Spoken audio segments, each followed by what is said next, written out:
And what the? Why is this up here? Why is this up here? That's crazy. And why is Nacho on my screen and not me?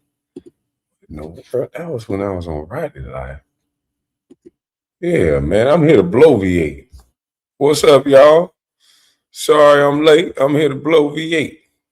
You know what I mean? Let me change to my Yeti. Yeah, sorry I'm late. I'm here to blow V8. Hey, hey, hey, we doing the Steve and hey, sorry I'm late. I'm here to blow V8. Hey, hey. Oh, if he say that shit one more time, boy. I swear, if he say blow V8 one more time.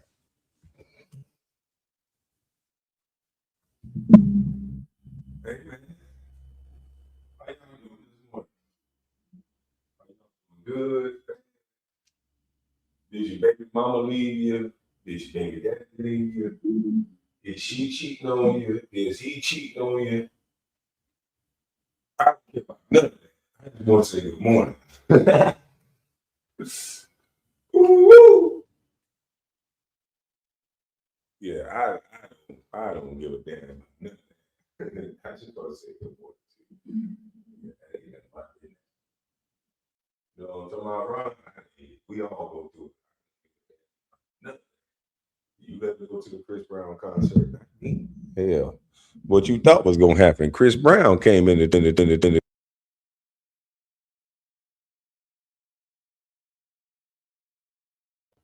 All right, my mic. I moved my mic. Hold on, let me see if I'm back on my mic now.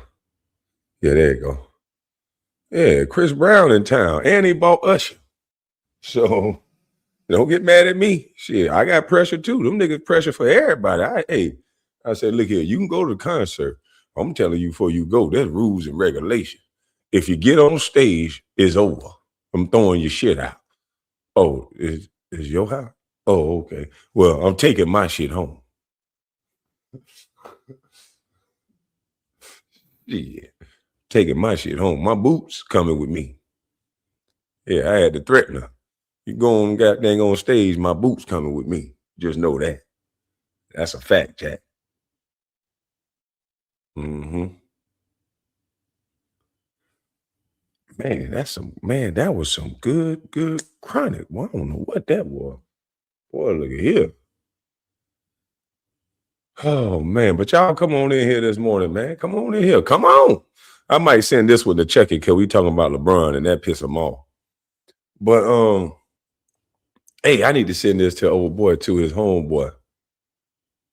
But LeBron still the motherfucking top dog. LeBron had Adam Silver slippers down on bending knees.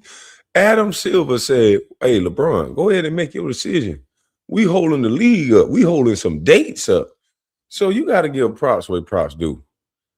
Hey, not a lot of 41-year-olds can hold up dates. They said we holding up Christmas. LeBron is holding up Christmas, yo. This nigga might be the king for real. He holding up Christmas, bro. Now I don't agree with everything they saying in the media, but damn, you got to give props where props due. If this man still can command dates, they holding up Christmas, they holding up Thanksgiving. That means he's still prime time. Now I know Cino finna go crazy when he hear this shit, but that does mean that he's still prime time. People want to see him. If you got Adam Silver, the commissioner of the NBA, saying we are holding up dates for your decision, then that says a lot. That says a lot. Now, do I believe everything in the media? No. Hell no. Do I believe he has all of these teams running down looking for him as a like a because they think he's the great help at a certain number? Yeah. At his number? No. And so I can always be objective. And sometimes because people are not used to hearing anything uh objective about LeBron, then they automatically say it's hate. Automatic. So you can't avoid that. If you don't just say his stats, if you don't just say he the greatest, then everything you know. And I understand that. It come with it. It's all about who we like. LeBron like Big U to Adam Egghead Silver. But I will give props where props due. That man in his 40s, having it his way, commanding dates in the league at 40, that's hard to do. That's tough. You got to give him his props on that. That's tough. So I definitely will give him his props on that. But let's hear what Kendrick Perkins is saying about LeBron. He holding up dates. He still got some juice. LeBron ain't getting up the juice. You got the juice now. LeBron say, hell no, I'm gonna keep. He still got some juice in his towel, boy. That they holding up dates. I don't know. Let me put up Stephen A so we could bloviate. Yeah, put up my overlay.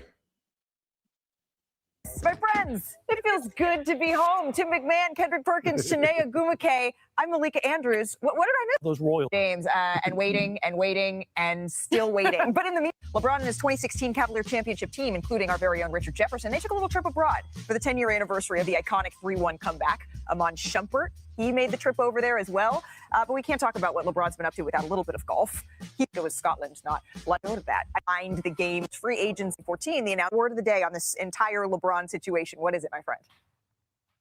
I do, Malika. And listen, I just realized that school is about to start again in about 3 weeks. Yeah. So Bron needs to hurry up. At this point, the word to describe what he's doing is grandstanding. Ooh. Grandstanding. I believe that he already knows where he wants to go, but the definition of grandstanding, the act or practice of behaving or performing in a showy way in an attempt to impress others. I believe that he already knows where he wants to go. I believe that LeBron James is in the moment where he wants to feel love. He's loving all the attention. He's loving the phone calls from all the different organizations that want him to come there. He's loving the phone calls from all the other stars and superstars around the league. And rightfully so, because guess what? If I was in this position, damn it, I would be grandstanding as well. But at some point, I want to go on vacation.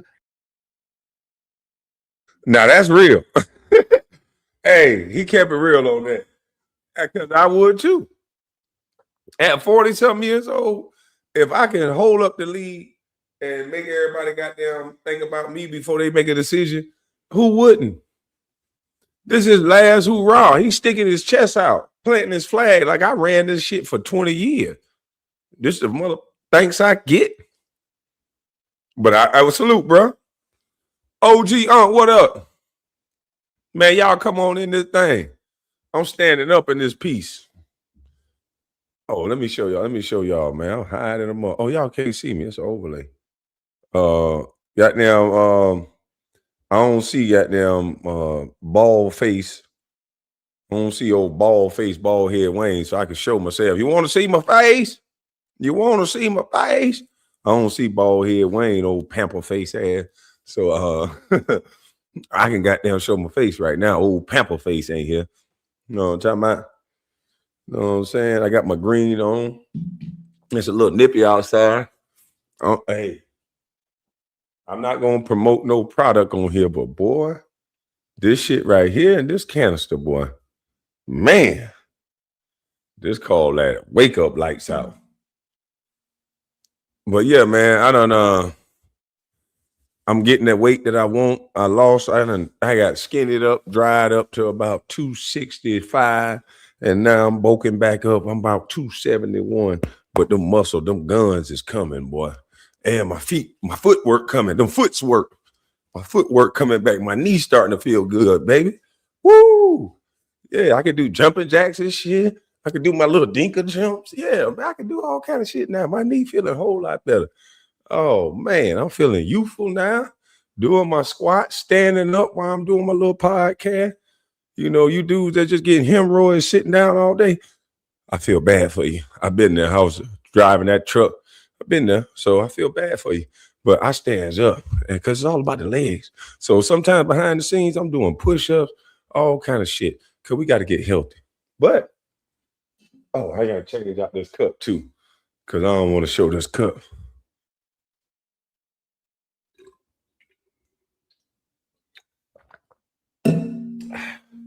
Make sure you hydrate. Make sure you work out. He talk about now sitting down ain't it, boy. I sit down every now and again. Anti-itch, boy. Also, now I'm an anti-itch, boy. Man, these people love me, boy. Hey, thank you for watching the show, man. I appreciate you. You know what I'm saying? When you smoking on what I'm smoking on, yeah, I'm not here to argue.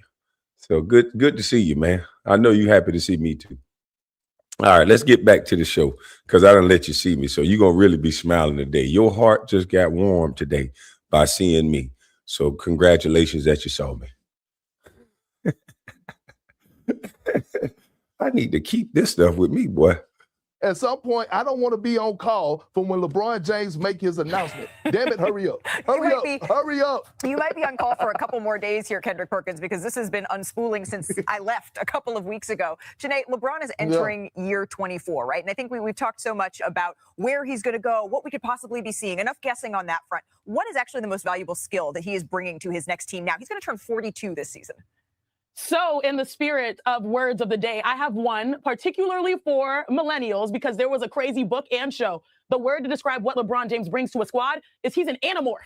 He's an anamorph, which means he can fit in with any type of basketball. He can fit in with any type of player because he has a skill set that continues to morph to what the team needs to be successful. We saw him last season with the Los Angeles Lakers. He morphed into one of the best, I can't believe we're saying this, third options based off of what we've seen historically in his career. Yeah. He was able to play alongside Luka Doncic and Austin Reeves seamlessly. But then in the same year, we saw what happened in Houston. I still have PTSD because he morphed back into a primary option and won them a playoff series just by the skin on his back and on his, chin. So when you think about LeBron James, he has every skill set, passing, basketball IQ, scoring. And so it's almost like that's why he has so many callers, because everyone knows they could use him, especially the championship pedigree. There's no reason to believe that at 42 years old, turning 42 in December, this man can't average 25 and 5 and be an all-star this season. Well, yeah, and I ain't got a fancy word because my IQ's not that high, but LeBron's is. You said it, right? not us. LeBron, look, he's still an amazing athlete, especially for his age, but his athleticism has waned a bit, as it tends to happen for guys in his 40s. Are they watching the actual games? I understand the stats and all that, but are they watching the actual games? Because those are empty calories. Like sometimes LeBron is in the games in blowouts. You're talking about his average. We're talking about his impact. What is he going to impact the game against the good teams? Can LeBron, is he smart enough? Has he played the game long enough that he can leak out, cherry pick, and figure out a way to hit his numbers per quarter? Yes. If that's what you're talking about, cool. LeBron James know how to get his numbers. But we're talking about, does he still have an impact in a basketball game, a serious impact over the long haul? Some people say, yeah. I don't think stats is going to impact a series in the way that it takes to grind through a series to win. Do you see that OG won for the New York Knicks? It was extra effort. It was tip backs. It was more than just hitting threes. It was more than just being in between the lines, X's and O's. It was extra effort. And at 41 going into 42, the last thing I want to do is give some extra effort. Now, don't ask my boo about me now, because she know I ain't trying to get no extra effort. I'm trying to get it in. I'm back in the day, I'll give you extra effort. Now, I'm old. Fuck all that effort. What we doing all this effort for? We know what we trying to do. Get it done. I'm just saying. He know. He old too. Shit. Extra effort. He can't do no extra effort. Basketball IQ is still historically high. Wherever he goes, Right. that team is going to get a massive boost of know-how, of smarts, of savvy. And that, to me, is the biggest thing that he's going to bring wherever he lands. This is a guy who's been in every situation, who's finished off a ton of playoff series. a ton of games. Whatever team gets him is going to get a whole lot smarter, as I've done thanks to Perk and Shanae. Well, there you go. This is what happens when Stanford joins the show. Perk, but to both of these guys' point, right? When you're looking at LeBron James last year. When you say impact, you're talking about throughout the season. I'm talking about when they get into a 7-game series where everybody out there is who they are. When you get into a 7-game series, LeBron James doesn't have an impact. You can hide him throughout the regular season. You can put him on the worst guy, let him stand there and wipe his jersey. But when let's just say he's guarding OG for the New York Knicks, you got a tall task. Where do you hide him at when you start getting into the playoffs and getting into deep water? You can't hide then. By the time it gets into June, these players can all play that's out there on the court, all 5. So you're not going to be able to hide. So when you get locked in to that type of series where guys are going to run him and run him and run him, and guys are going to be able to go back at him, and he's not going to be able to hide and rest, I don't think he has an impact. I don't. I think it's going to be the risk reward is too much. He's going to get you empty calories, but the young guy, if I was coaching against LeBron at this age where I know his hips are not working, listen, it's like body shots. It's like that front jab to the stomach. But I want his legs gone by the 3rd quarter. That's what I would tell him. Just keep running wide and keep making them cross match, and it's going to pay dividends in the 3rd quarter by the end of the 3rd, because he's going to go sit down and rest. And what happens when you're older, once you stop moving and you sit down, things start to stiffen, things start to lock up. That's just nature. So when he comes back out for the second half, he has to warm up again. I would say attack him. First 5 minutes, let's blow him out the gym. I need my guys running, and I want you running for 5 minutes. I'll bring somebody out. 5 minutes, I want them cross-matching, and I want you to cross-match for threes this time. I don't want you to run for layups. I want you to cross-match, like run and switch, cross up under the goal, because they got to do something. Austin Reeves and those guys are not good defenders. And if LeBron is saying help, help, help with other guys that are not good defenders, oh, man, it's going to be lob city or three-point city. And that's what you get when you start getting into a playoff series. So when I talk about effectiveness, I'm talking about both ends of the floor. I know people always only talk about offensive stats, and this is why I personally like Wemby, because Wemby puts it in your face that, hey, wait now, I play defense. I know you talking about points and all that, and I got that too, but I play defense, and that's a part of the game. And what's going on is that majority of people are making excuses because a lot of these guys are not two-way. They're not complete basketball players. They're just one end of the floor guys. And anybody could do that. Nobody wants to play with a guy like that. If I play with you at the park and you're saying, hey, man, I'm not playing no D. Shit, I'm just waiting to shoot. Who the fuck gonna pass you the ball? Nobody. Nobody's gonna want to play with you. Because at the park where basketball was created, in these parks, you go to Rutgers, you go to Chicago, you got to be able to lock up. You got to be able to hold your own or shut up. And they're taking that rawness, they're taking that essence out of the game. They're making guys say, I don't do that. Like, what is this, diva basketball? I don't do that. I don't play D. I'm a shooter.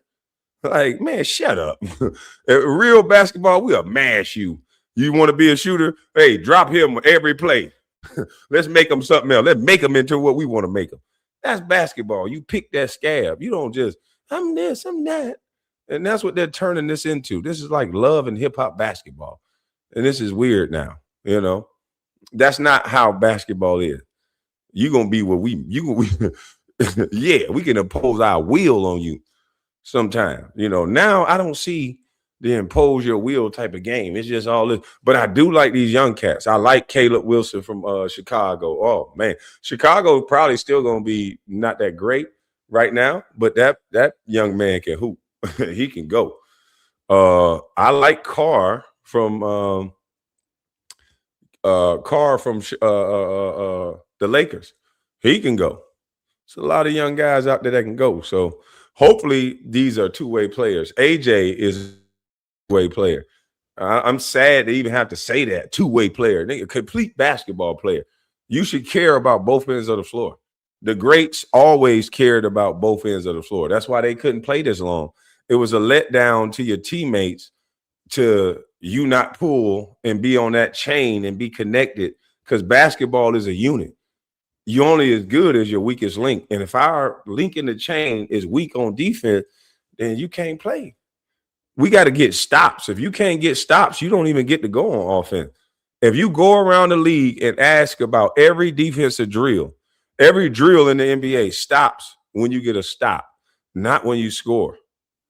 Because you got to get a stop in order to get the ball. If everybody just score on you, you get no stops. How can you fucking win? You got to win 3 quarters to win the game. So that comes with getting defensive stops. So the fact that ESPN and all these people have been trained to only talk about numbers when some of these people are basketball players, some of these women are basketball players. Every drill stops and move to the next drill by the person who get the most stops, not the points. You got to be able to get stops. Stops, playing defense leads into all the points that you need. They'll turn into 3 points, 3-pointers. They'll turn into dunks. They'll turn into everything you need. So all of this, I don't get what they're talking about with these stats. These are empty calories to me. Empty.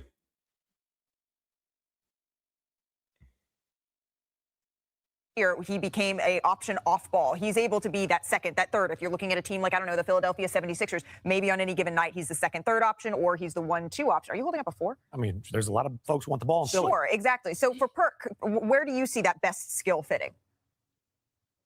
Well, to be honest with you, when it comes to the regular season, I would love to see LeBron James take a back seat, right? That's why, to me, Cleveland is so perfect for him, because Donovan Mitchell, James Harden, and Evan Mobley could get you through 82 games. Now, when you get to the postseason and you need LeBron to be that dude while still having the pieces around him, that's when LeBron James actually loves to show the world that I still could be a number 1 option. I still could be that floor general. So when you look at this order and you're looking at the betting odds, yes, they have the Cavs number 1 and Golden State number 2, which I believe that should be his top 2 destinations. But if I'm LeBron James, considering that my journey started in Cleveland and looking at their roster and what they did in the conference finals, I'm saying to myself, all they was missing was leadership.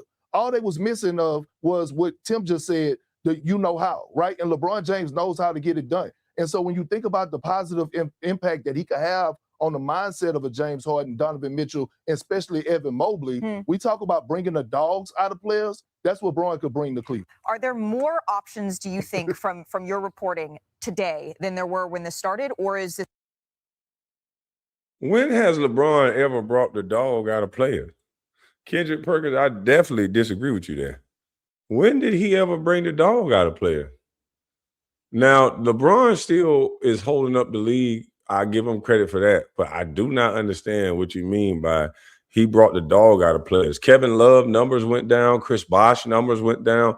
Russell Westbrook went from a max player averaging a triple-double to people didn't even want him in the league no more, questioned whether he could play basketball.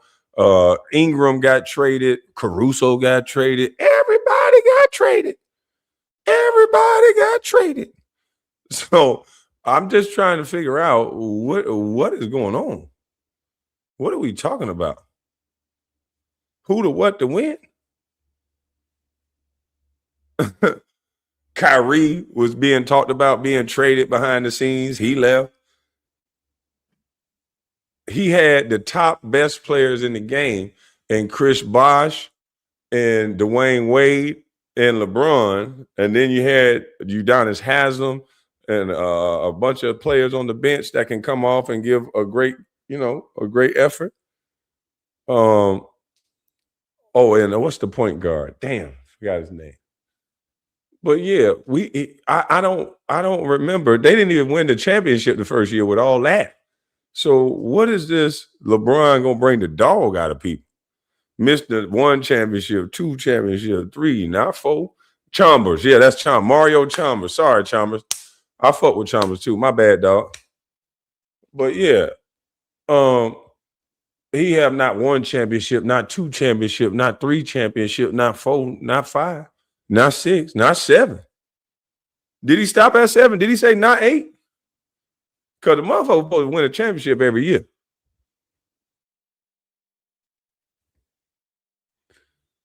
Oh, I got off camera at the right time, boy. D-Wade is a GOAT. He had to teach LeBron how to play. Man, somebody gonna block your Twitter account. I mean, your YouTube account for saying that.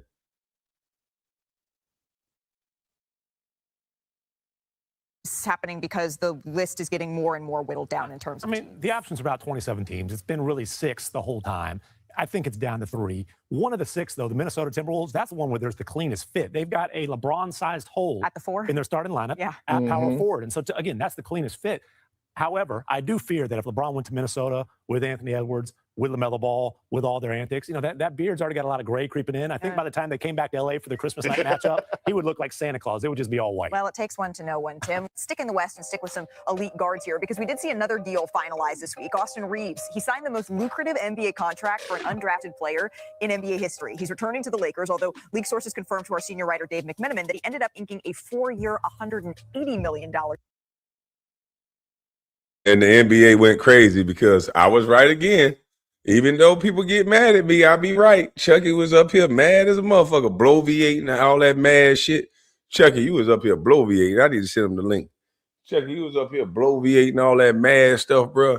And Austin Reeves took a pay cut. Wemby just took a pay cut. Guys take pay cuts. Guys that want to be able to afford other quality players and care about other people getting money. Wemby ain't finna miss no money. Wemby runs San Antonio. He finna be able to get all of that money back. The fact that it's some tech people, there's some people around that organization going to see what Wemby did to make sure that organization stay where it's at. And get what they're going to do. They're going to call his agent and say, look, I got some money for Wemby. I like what he did. I need him to advertise. Boop, boop, boop, boop, boop. Wemby finna get paid. That's how people do it. That's why the superstar is always able to give money back because you'll get that back on the back end. Trust me, if you want to be great, you want to be a greedy ass superstar, take all the money off the table, blame the league, blame the team, and then still get all the endorsement deals because you're going to get it anyway. You're going to get it anyway. Shaq in every commercial still. So a guy like Shaq that's still marketable, these guys are going to be able to get their money. Keep your image clean. Don't do nothing crazy. And you won't be in Ja Morant, Kwame Brown situation. You understand? Yeah. But yeah, you mess your image up and you won't get those deals. You won't get those endorsements. You won't be able to make $50 million off the court. Wemby could make $50 million off the court in 1 year easily because he's Wemby. So, and that's just a known thing. So I don't know. I don't know why Chucky said that, but I'm gonna bring him up here because Austin Reeves took a pay cut. He had 4 years, 185. He gave back $5 million. Wemby, I think he gave back like 50. So, got to give these boys their prop. The truth is not hate.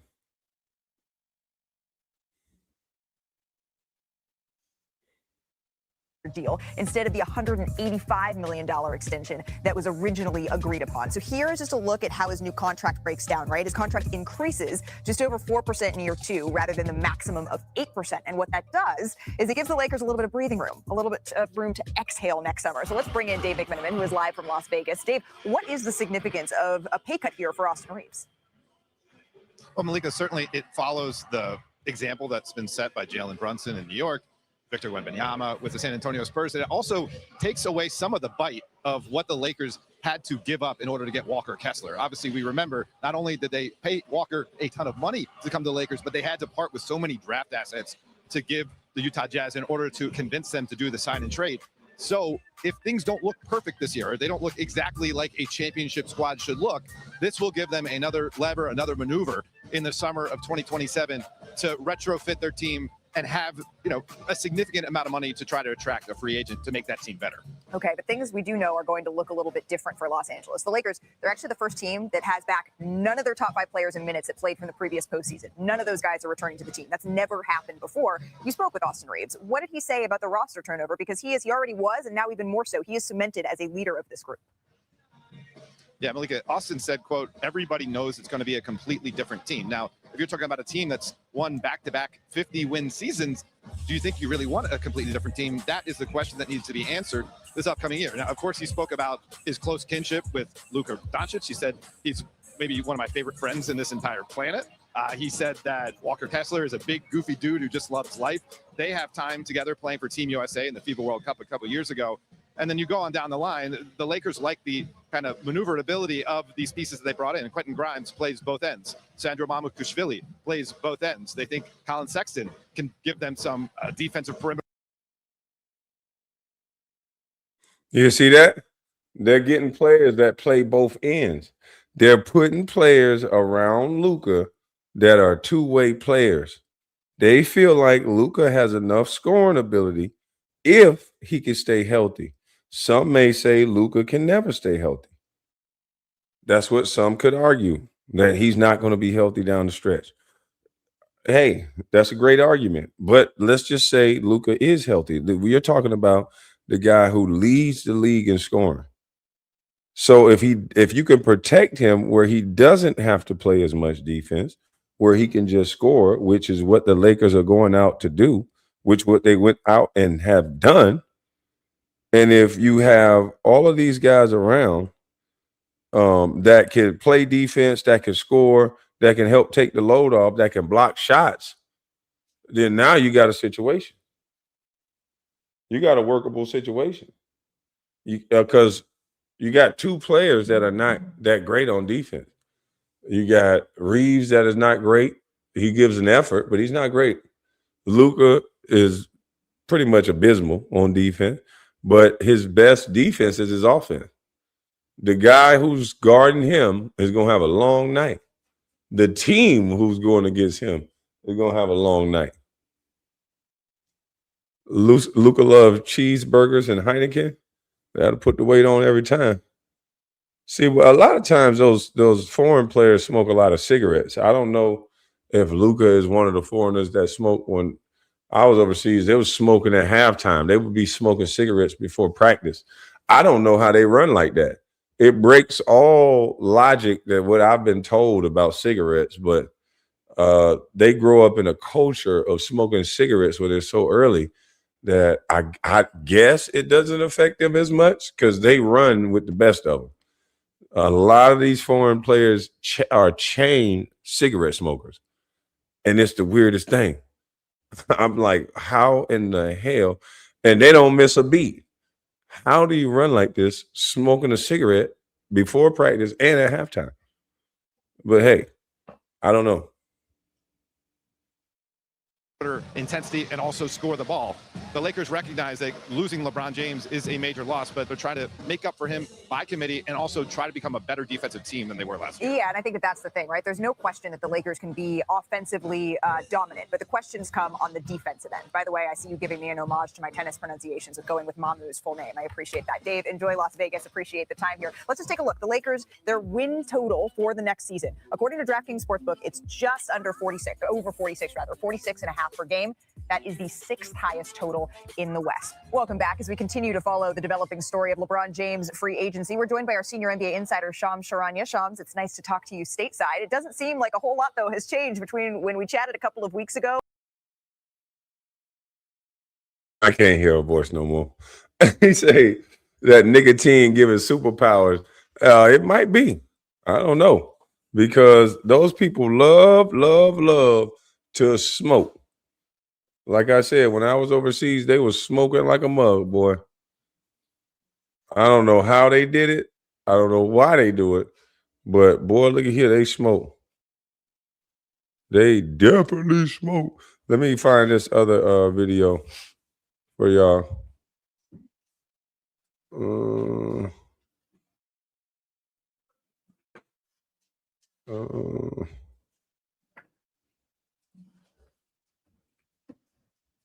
Where's my videos at?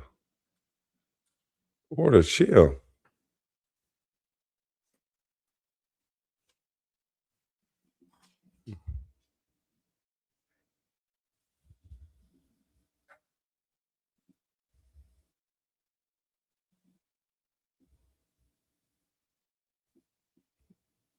There we go.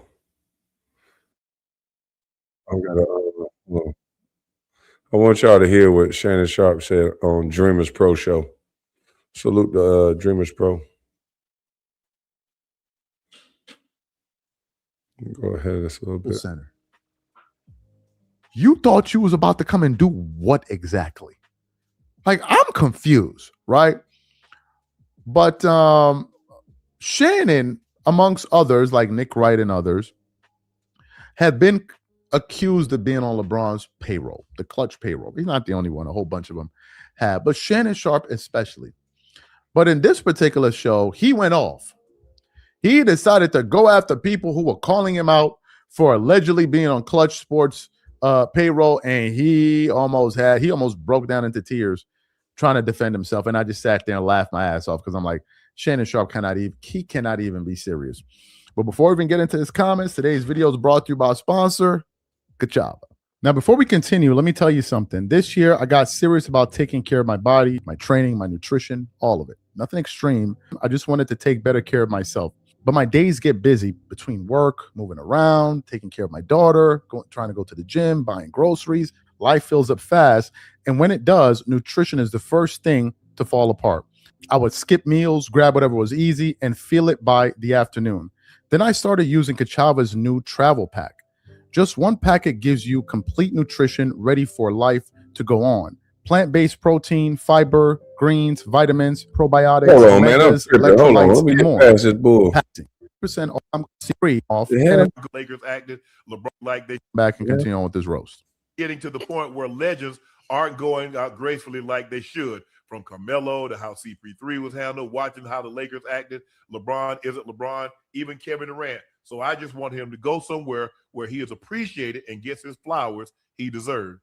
You're absolutely right. Yeah. But you notice nobody ever said I was on Rob Pelinka's payroll when I was hyping Kobe. Yeah. Nobody said when you speak positive about Jordan, ain't nobody say you on Jordan Brand payroll or you on Nike payroll. Right. When I speak up about Luka and I speak up about Jokic, and y'all know when I was on Undisputed, nobody spoke in more glowing terms about Luka Doncic than I did. Yeah. Nobody spoke more glowing terms about Nikola Jokic than I did.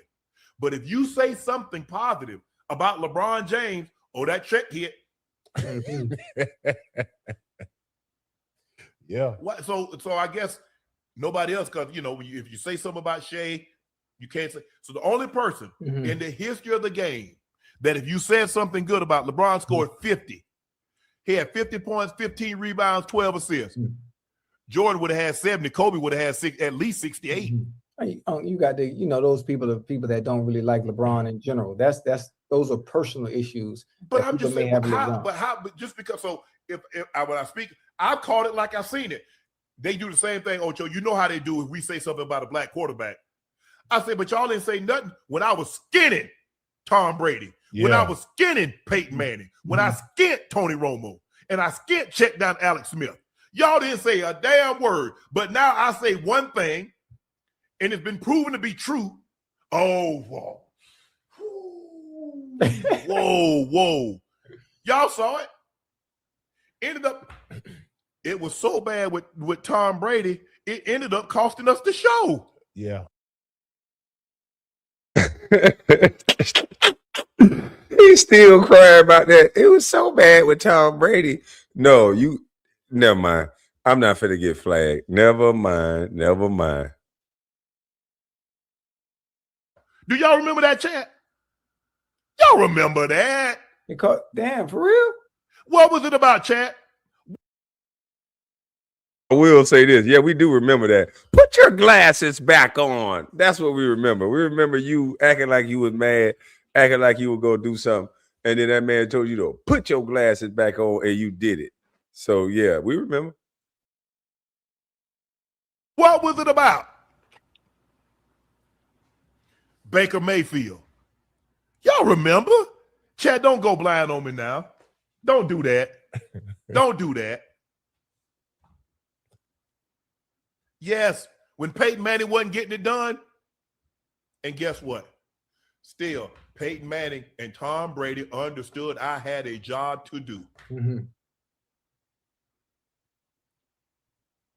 I still have a job to do. Yeah.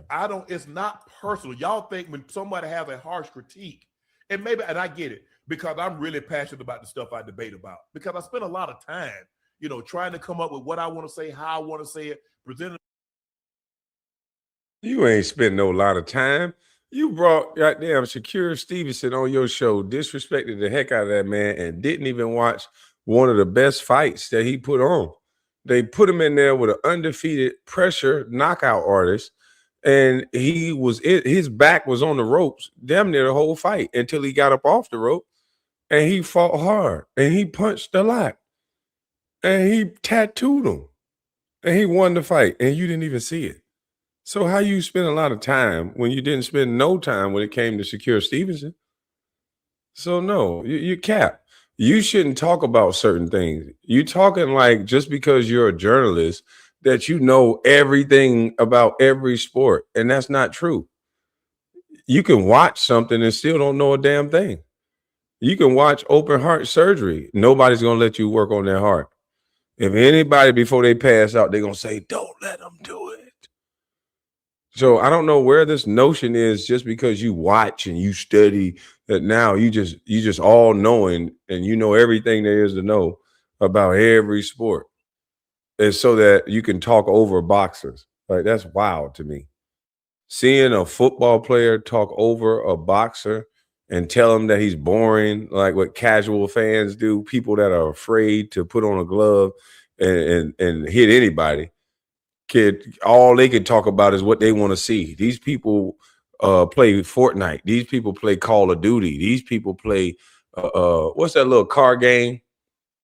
All they want to see is blood and guts. They want to see somebody get their head bashed in. They don't give a damn. All they play is video game. But we talking about real life. We don't want to see our boxers. Grand Theft Auto, that's the game they play. We don't want to see our boxers walking around in their later years not being able to talk, not being able to walk, stuttering and things like that for our viewing pleasure. We want them to understand the sweet science of hit and don't be hit. We don't want them bullying forward like the Mexican brawlers and dropping your head and whoever can take the best punch until we can't talk no more win. That's not boxing. If you want to see that type of fighting, go watch the UFC. That's why I watch both. I can enjoy somebody who's skillful. I can enjoy a knockout artist, and I can enjoy the UFC. But go in there and y'all take the risk that y'all want them to take. Then you'll understand why they not taking that risk. And so shout out to the people that do take that risk and plow forward. They warriors. I commend you. But you still got to think about your family sometime. Way sometimes it just need to be informative. Sometimes it need to be entertaining. Sometimes it can be educational. But you try to form your thoughts, Ocho, decide because people, sometimes people want to be entertained. Yeah. So that's what, this Lakers in 5. Sometimes people want to be informed or educated. But it just got to the point I was like, you know what? I just realized y'all gonna say what y'all want to say. I sure wish Clutch was cutting some checks. I do. I damn sure take them too. I damn sure would take them too. But no, I mean it's you try to be fair. You try to be as fair as you possibly can. And I know fair is a place where you ride the merry-go-round and the judge pigs will give you cotton candy. But you just like, okay, look at it like this. Okay, this is this, okay. And you go with it. Yeah. But y'all know when LeBron is played bad, and for the most part, if you're being honest, I've said that. Hold on. What did he say? Hold on. Merry-go-round and as fair as you possibly can. And I know fair is a place where you ride the merry-go-round and the judge pig will give you cotton candy. What in the and I try to be fair, and I know fair is a place where you ride around and you see the jersey, you eat cotton candy. What? Hey, what in the hell was that? That was a what? Was that an analogy? I don't understand. But anyway, Shannon, I don't think you ever are objective to LeBron. I think anytime you hear LeBron's name, you judge the person who's saying it.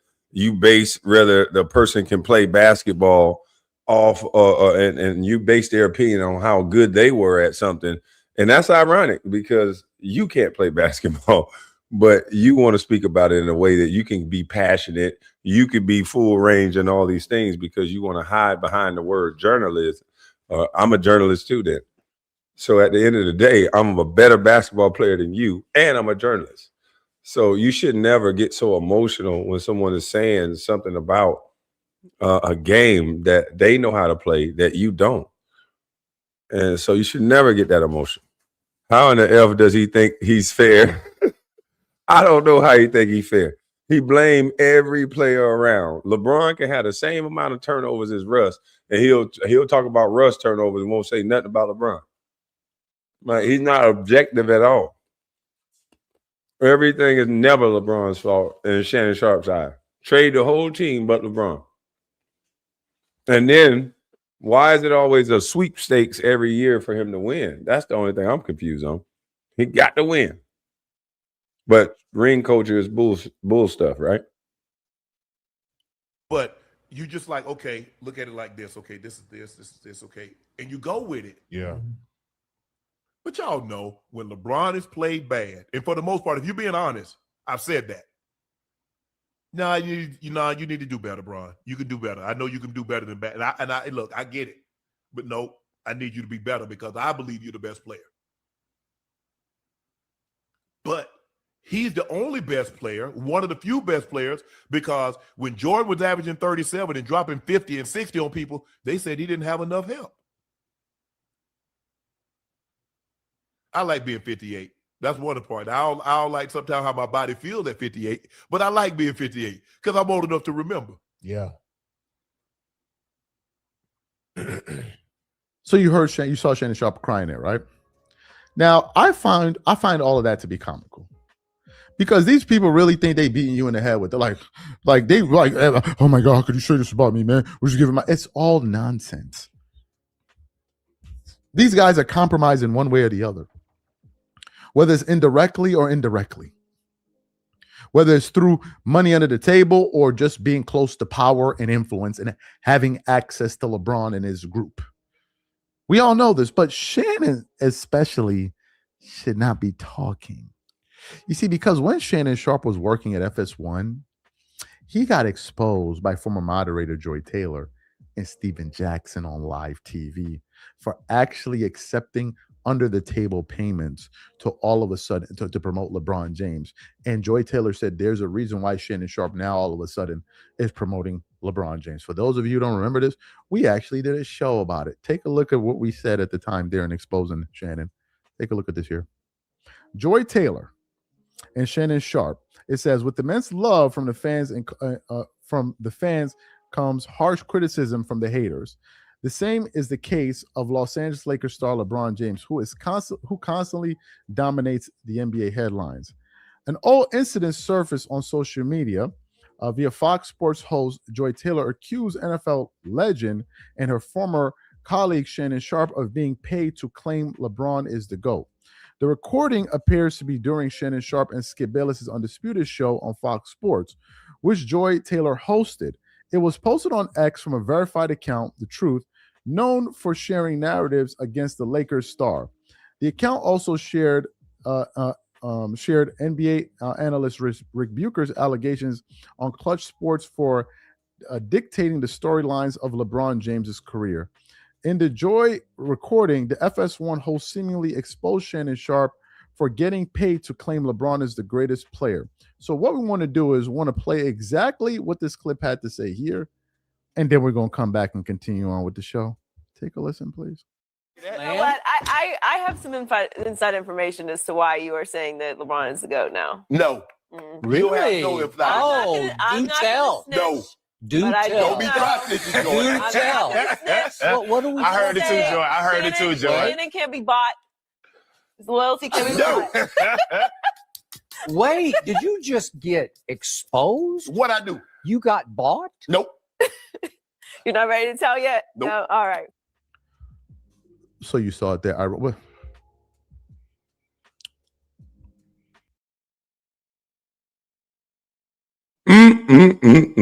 Oh, Shannon boy. Nope. You ready to tell? Nope. You ready to? Nope.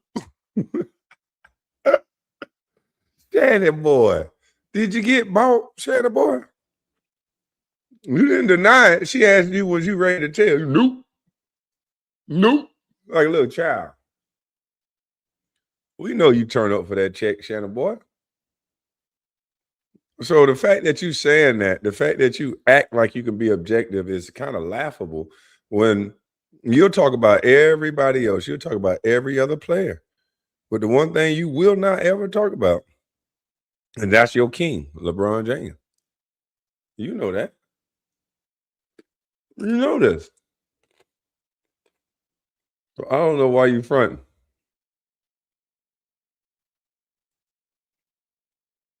Hold on. Let me end this one. And we got old Marcellus Wiley back, man. Shout out to Marcellus Wiley, man. You're going through a lot. I'm praying for you. I don't think you did the allegations that they're putting out. This one, I don't think you should go to jail for somebody saying you poked them in the cheek. That is a lot of power. Make sure I take the garbage out every day I get married. All they got to do is say you poked them in the cheek. But that's what a woman beater is in 2026. Somebody saying you poked them in the cheek. Better be lucky you didn't grow up in the house that I grew up in before my father went to prison. I saw what that looked like. Joe, I'll go first. Let me stop. In reality, I think that's sad that Rich Paul has been put, pigeonholed, whatever it may be, feeling pressure to say what he just said. Think about it. LeBron is not chasing rings. We have perverted sports media, fans responding to sports media has perverted sports so much that now one of the greatest players ever, if not the greatest, is not allowed, at least in public perception, to go try and load up and be on the team that can win a chip. Don't go where you got the best chance. Don't chase a ring. First of all, I'm chasing a ring and other things all the time. Some people are chasing a ring in pursuit of the money. Some people are chasing the money in pursuit of a ring. And most people are chasing the latter, like money to a ring. But we are so caught up right now that it's like we perverting it. Like, why are you so thirsty? Why are you like we do that in dating and everything? Why are you so thirsty? He's like, 'cause I like you. What you mean? What you mean? You want me to, how many times have you ever been nice, over nice, too sweet? You wrote too many letters. You wrote too many texts. You're like, damn. So that you got to play a game with yourself, right? It's the same thing. Well, I can't act like I really like her because then that's gonna make her not really respect me or respond because she like I'm too thirsty. Ain't that a dumb game when you got to play that? Here's another dumb game you got to play. I don't want to go to a team that can win it all. And this is like real spit. Like people really walk around here and say this to themselves and really believe it. Oh, he's trying to win. He's trying to ring chase. He's thirsty. He's trying to catch up to Jordan. But you got to be too cool for school. I ain't tripping on Jordan. I ain't chasing no ghosts. Yeah. I guarantee you, I don't know what generation. It might not be even Wemby's generation. Well, kind of it is Wemby because remember last year he said, "Hey, I want to win MVP." Are we considering defense as part of a game, part of what we consider defense? If we talking defense as well. And this is the part I like. Marcellus is bringing attention to both ends of the floor. Wemby is bringing attention to both ends of the floor. We got to start getting back to not labeling people two-way players and all that. These are basketball players. If you go to the park, everybody's expecting you to man up and guard your guy to the best of your ability. Everybody's expecting you to rotate. Basketball is you got to be in sync. It's synergy. You got to have synergy to play basketball. It can't just be super teamed out, fanned out, big named out, the best players on one team. No. Nobody's going to no park saying, yo, you don't got to play defense. You could just shoot every time. Nobody's doing that. Nobody would want to play with you. So we got to get back to where the raw, authentic truth, and not these media heads, not these talking heads. Get back to the raw truth. Would you pick a guy at a park where you're trying to win that's going to say, I'm not going to do anything but play one end of the court? No, you would not. Half of the game, I want to be MVP. I'm telling you, if it's not this generation, it's certainly the next one. They're going to start saying, y'all been BSing. Y'all been lying and tap dancing around what you really want. Now, we know that's the generation before us. People like me, my mom and my dad, they couldn't express themselves emotionally, right? So they just walked around here all pinned up, not telling everybody what they really felt. It's happening in sports. Look how Perk look right there. Perk looking like, man, ain't anybody trying to hear that.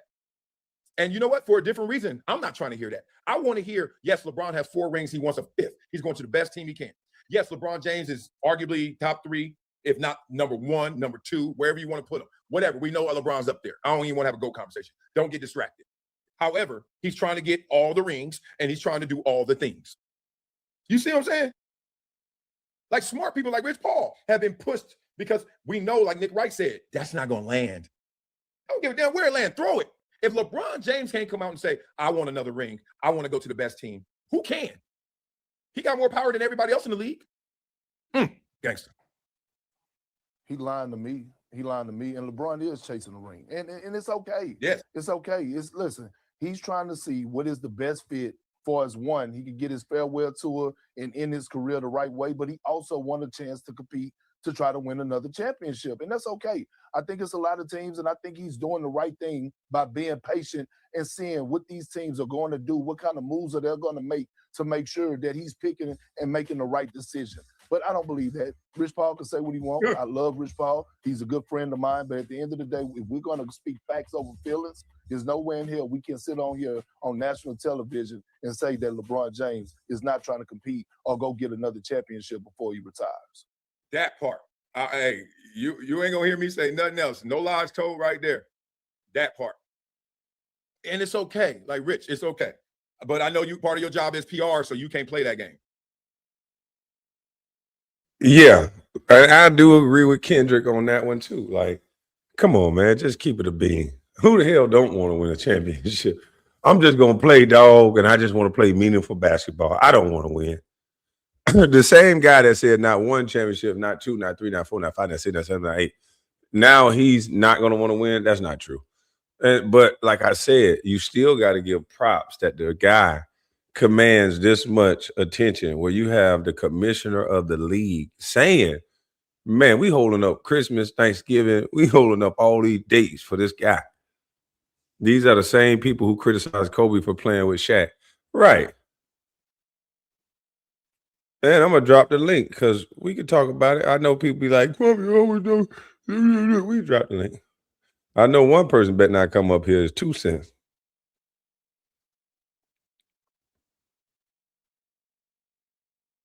I'll play it for you, big dog. Give me the ball. You gotta position this dude in the right place. I always say it. I've had many experience when I've been talking to people and they were like, how should I approach this role? Or how should I do this? And I'm like, do it your way. There's nothing better. People always like, how do you become a broadcaster and all this stuff? And I'm like, I'm at ESPN, Fox here now. People walk up to me and be like, man, it's crazy. I'm like, be yourself. There's nothing fresher in this world than yourself because you're the only version of it. You're the only one. You do anything else, seen it before, been there, done that. All right. We all borrowing from each other. So it's just about, dog, where it's your way. Facts. And I don't think Marcel is Wally a flag, so I can move that goddamn on. I can move that doggone overlay down now. ESPN a flag. I don't think Marcel is Wally a flag. But y'all know he's not in his studio now. He's in a hotel room or something like that. I feel bad. Like I wouldn't know what to do in a situation like that. I'd be put out of my home. That's why I'm fighting for the brother. I pray for you. But to be put out of my home like that, man, that's tough. That shit make me not want to get married. Kobe Bryant, Phil, what's up, bro? What's up, dog? How you doing? Hey, man, I can't. I'm looking at this situation. I can't call it, but I'm looking at this situation, bro. This man done built a life, went to college, did all these great things, and this man just got kicked out of his house, bro. Damn. Who? Marcellus. Damn, he's out of his house? Do this look like his house? Oh, he's at a hotel. Yeah, Damn. I mean, he had that situation in Florida. So when you have that type of situation, he probably can't go around his kids or be around the house of the wife. So yeah, that's sad, man. Especially if he's innocent, Yeah. Damn, that's fucked up. Man, over allegedly saying he touched it. Look how big this dude is. If he wanted to hurt a man, he could put a whipping on you. So if he wanted to hurt a woman, I think he could do more than do this. If that's what you're saying, he did. So See, I can't know what it was imagine like. going a day without my kids, man, because I wake up with them every single day. So I couldn't even imagine that shit. Yeah, Not being able to see them. man. This right here, I was just sitting here looking back, like, man, like I'm really thinking about getting married, but boy, seeing situations like that, I'm like, everything I worked for because I married this person, and now we breaking up, and now she get to take everything and talk shit about me. I'd be like, I don't know. It could be really great, but it could be really fucked up too on the other end. So it's like two extremes. Hey, that ain't help. And when you look at the numbers of when it go bad, boy, look at him, boy. Hey, you gotta FaceTime me if you get a chick. FaceTime me. I'll put it through the test. All right, man. Yeah, man. I gotta. Somebody gotta do something. She might have an eye twitch that you'll catch that I don't. I was like, man, Kwame, this bitch ain't shit. Yeah, man. Get her up out of here. Hey, I'm taking heed to anyone. Just think about it. The dude that was with Big Tigger's wife or ex-wife now, or whatever she is, he tried to warn Tigger about that chick. Boy, wow. If he would have took heed to that warning, Lord have mercy, his life wouldn't be upside down right now. Hey, man. Like the GOAT James. The rule of thumb, bro. If you ever find a chick who's fine as hell, she's on the market, she's still on the market, she can't meet nobody, you might as well leave her ass, bro. Leave her ass right there. But some chicks be getting drugged through there. That's fine though, because a lot of people think that some of these fine girls, they want to change, boy, but they got pretty. They just that man. That's true, but fine girls, a dude don't trust their ass far they can throw them, boy. if you have a basket full of snakes, right, and you got that one apple in that basket, I mean, you can put your hand in it. Yeah. Shit. Well, I seen the chick yesterday, boy. She got harassed everywhere. She was so fine, bro. I didn't say nothing to her because every time she would move, somebody was just like, damn, like she was that fine, like break your motherfucking neck fine. That's how she was making everybody react. And I was just thinking to myself, I know that girl go through it, boy. Even if she got a man, the type of attention that she get, I know that motherfucker. He got to be a strong brother. Yeah, especially if she got that yacht. Boy, she had everything a man like, boy. Yeah, that shit. That man, when you got a good looking woman, man, you better learn how to scrap, man. Yeah, I know somebody done. I know that dude. He gonna have to know bujitsu if he get her. If he take her somewhere, somebody gonna shoot their shot. Somebody gonna drink too much and shoot their shot right in front of him. He gonna have to be the calm, cool brother. Yeah, I think the best scenario for that is for the woman to turn them down. Like you ain't like if you got a woman like that, bro, you ain't really got to protect her. You just gotta sit there and watch her turn them down. You know what I mean? Oh, I seen it. And you come to Atlanta with a motherfucker like that, you gonna have to protect her because these dudes they be cornballs sometimes. They grab them on the booty while they walk into the bathroom. That shit ignorant. I'm telling you, boy, you in Georgia. You gonna have to activate if she get mad because sometimes the women will keep walking. I be seeing that shit like y'all some lame. That's so lame. But them women are so conditioned by that shit. Sometimes they don't even turn around. They just keep walking like it didn't even happen. Damn. Huh? Yeah, man. Yeah. Hey, look. Hey, I wish you the best of luck, man. Look, married life is good, but I mean, I can't give. See, it's kind of hard to give advice because you want people to get married, but the world is fucked up right now. And I know it. I'd be a piece of shit if I said, "Yeah, go ahead and marry that girl." That nigga say Kwame sound like an abused black woman. How do you know what an abused black woman sound like? Oh, gotcha. Gotcha. Is it your girlfriend or your mama? Which one? Gotcha. The only way you know that is to be around that. I told the truth, man. I saw my mom get abused by my dad. So I know what it looked like. And it don't look like that big ticket incident to me. That nigga was trying to get his phone. I ain't even keep up with that incident, man. What happened? Man, she got him. Because the way it Oh looked, shit. she got him, boy. He got emotional. I mean, it's natural reaction to grab a phone. Like right now, all I got is a passport in my phone. So if you take my phone, you basically just took my wallet. You took, because everything is going digital. You took my computer, you took my wallet, my email, you took everything. So you can't look at that phone as just a phone anymore when you've placed digital wallets in it. You've done, I don't even have to pull out my wallet. Sometimes I don't even bring my ID because they accept it from my phone. Yeah. I got a picture of my ID in my phone, front and back. Them motherfuckers would look at it and be like, okay, come on in. So all he did was take her phone? She took his phone and he tried to get his phone back. So she turned over and laid on top of the phone. She ignorant as hell. She set him up good, boy. And my thing was, I would have had to, and then some people say, well, why ain't he just call the police? I don't have a house phone. What the fuck I need a house phone for? I just got a fax, but I use the phone line for a fax. That's it. But I don't have a house phone. I don't need a house phone. I got a cell phone. I ain't gonna lie. I know this sounds bad, but if somebody take your shit, you should be able to put your hands on. It don't really sound bad. That's stopping a thief, but they're not gonna accept it saying that you can't do that to a woman. But I think you should be able to snatch your shit back and nobody cry about it. If you're going for your phone, you should be able to grab that motherfucking wrist and say, "Give me my phone. Stop playing with me." And let me clean that up. I'm not saying he should have hit her. I'm saying you should be able to Yeah, grab boy, your you shit. sounded toxic as shit, bro. Hey, look, I'm about to feel bad for your wife. Well, I'm like, this nigga, he's stumping us. So this nigga crazy. Mr. Kobe Bryant Films, Mr. Kobe. We gonna see the video of your ass.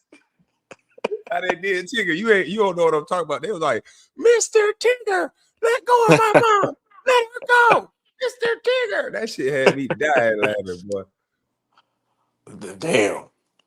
That was the funniest fake abuse video I ever seen. Now she did hit her face on the door. In between the scuffle, yeah, she ended up getting up off the ground, and his hands was wrapped around her, still trying to grab the phone, and she ended up hitting a door that ended up closing as he was trying to grab the phone from her. So that's what he gonna be in trouble at. So they were arguing, like, what were they arguing over? She was saying she bought half of the stereo equipment or something, and it seemed like he was just trying to separate what she bought and what he bought. And then in between that, she just took his phone. Nah. Nah. Mm-hmm. Yeah. If she didn't take his phone, none of this shit would have happened. Hell nah. But see, the thing is, I know if I touch my girl phone, I'm not leaving with it. That motherfucker gonna stand in front of that goddamn door. She might scratch your damn eyes out. Boy, she gonna claw my eyes out if I try to leave with her fucking phone. She gonna be giving you the Joe Frazier, the body shots. Right. I don't know one girl that's just gonna let you just take her phone. It's not happening. Hell yeah. He threw her into the door. Well, you could interpret the video any way you want, but at the end of the day, him reaching for the phone caused her face hitting the door. That's why he's going to be in trouble. But do I think it was a lot of manipulation? And had she not touched that phone, this wouldn't have happened? Of course. So it was an accident. Like he Yeah, he didn't accidentally. mean to do that. Like I said, if he wasn't trying to have no physical encounter with her. If she didn't touch his phone, I think he was stupid for staying there trying to grab that phone that long. She was clearly like, if I couldn't snatch it back right away, she was clearly trying to set him up. I'm gonna let you have whatever's in that goddamn phone because I'm not finna be set up like this. I'm gonna let you see whatever you're gonna see, and the only thing you could do is leave. Don't give a fuck what you see. Bye. Hey, them women are flopping out here now. Yeah, I ain't They with that. flopping out this. She was flopping on the ground. She was doing crazy. But I don't want no woman that'll try to bring the worst out of me like that. And that's what people don't get. They're not calling her out for a woman that doesn't protect a man. She brought the worst out of him by putting him in that situation to even have to ask for his phone. That's his shit. He a grown man. Yeah. But Tigger got money though, right? Tigger? Yeah, because I would say, hey man, dump her ass, like kick her out or whatever. You know what I mean? Man, he should have let. I say he's stupid for staying there that long and wrestling about some goddamn phone. I would have let her see whatever she want to see, and I would have called the police on her ass. She going to jail. But I don't want no woman that'll put me in that situation because I'm not going to touch my chick phone. I'm not doing that. You're doing that to get somebody to react to that. Are you going to take somebody's property? You know they're going to react to it. So I'm doing that to get her attention if I do that. So no, I don't appreciate when somebody else is doing that. So no. But after I realize the setup, I'm backing off. I'm putting my hand up. I'll leave. I'll let her see whatever she want to see. See it. I don't give a fuck. But you going to jail. This recorded. You stole $1,000 phone. I'm calling the law. See, that situation is tough when you stay with somebody. Like if it was like a situation where, oh, you just over there just spending the night or whatever, you could just get the fuck out of there. But when you stay there and you can't escape this motherfucker, like that's a No, little a bit lot different. of these men wasn't raised right. They was raised to, you supposed to not hit a woman, but you ain't supposed to let nobody run over you. You put me in a situation, you damn right I'll call the police on your ass. I'm not no street nigga. You put me in a situation where you finna put my freedom at jeopardy, whatever. I always tell people, let's crank these cars up, let's leave. Let's not get into we can argue, but if it get to a point, I'm out of here. I'm gone. Yeah, Fuck you. I'll run downstairs. She upstairs, I'm downstairs. She come I don't downstairs, even I run up. I don't even do that because sometimes these girls will pursue you. If they really want to argue, they'll pursue you. So I'll run faster. I'm gone. I'm out because Hey, I'll be I'm taking the fuck. not taking that risk, bro. I'll leave the house. I'll run down the street. They be like, That's where why this nigga going? I keep me a good set of keys, boy. That gets you out the most shit. Because like I said, cooler heads will prevail. Some of these goddamn women can't control their emotion when they wind up. They wind up, they need a moment. They gotta get that shit out. So it ain't gonna be on me. I'm getting the fuck on till you wind down. And that's that on that. But see, for your woman to hit you though, the respect level ain't there. Like, yeah, you probably seen signs of that shit before and tried to ignore it. Well, And then she didn't even hit him. She just took his phone. But my thing is, if you'll take my phone and put me in a situation where I gotta like touch you to get it back, where you can make it look like something, I'm gonna see the setup in that shit. Okay, you one of them type of shit. Oh, okay, yeah, I gotta get the fuck up out of here. Oh, I'm taking the PlayStation out the house. Oh yeah, I'm out. PlayStation got to come with me. Hey, you know once that PlayStation is removed, it's a wrap. The relationship over. Yeah. Hey, look, they said American Freedom said Jonathan Majors tried to run. Hell yeah. Hey, you leave the house, you just run down the street. Fuck the car. Just run. Yeah, man. Hey, listen, I'm gone, bro. I'm gone. One of my chief. Matter of fact, well, I ain't even gonna say that because I'll wait for him to tell that story. But yeah, I left a chick so fast. I'm leaving, bro. Any signs of drum, I'm gone. Holla. Hey, remember I told you I don't beef with women a long time ago? I'm telling you, you can't win that shit. And then they You ain't allowed to gonna be as aggressive as they can be while you gotta have your hands behind your back. Oh no, I'm never gonna put my head behind my back. I gotta play defense, baby. I ain't got to hit you to play defense. Shit, I'm not gonna let you get no. You see how big some of these women is? Have you seen Shaq hands? Yeah. Yeah, you seen Scottie Pippen fingers. Imagine somebody with hands like that hit you. That shit echo. Man. That goddamn Chrissy old Shaq fingers, that motherfucker hands bigger than most men. Oh shit. Oh, you ain't know who I was talking about. No comment. now it's no comment.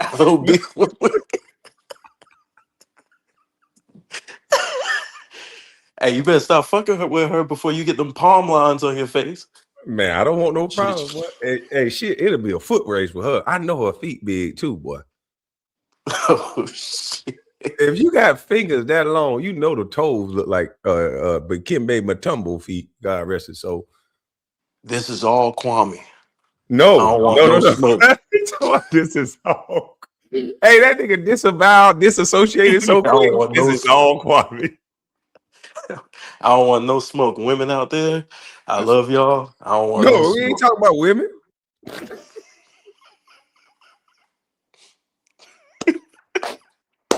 Females, whatever. I tell you what is a woman? Oh shit! Yeah. Oh, we playing that game? Okay. Yeah. Hey, anybody with a wig out there? I don't want no beef. Oh, me either. Hell no, no beef. Heck no. So where you think LeBron going, man? I don't know. I think the best way for him to end his career is in Cleveland, man. Get a farewell tour. It's your last year. Go out at home or Miami. Go out where I you think won. he should take less money and go back to the Lakers. Oh shit! I'm gonna tell you why. The Lakers got better. We cool. Y'all, you don't want them back. Hey, we cool. Dang. The man said he wanted to be a Laker for the rest of his career. We'll send him a free Laker jersey. Dang, bro. We cool. So you telling me if LeBron James take the minimum and come back to LA, they got Kessler, they got Sexton, they got a couple of pieces, they got that young kid Carr who looked like he electrifying. Carr is nice, yeah. Yeah. So y'all wouldn't take him for the minimum? I like our white boys, man. I like our white boys, dog. We cool.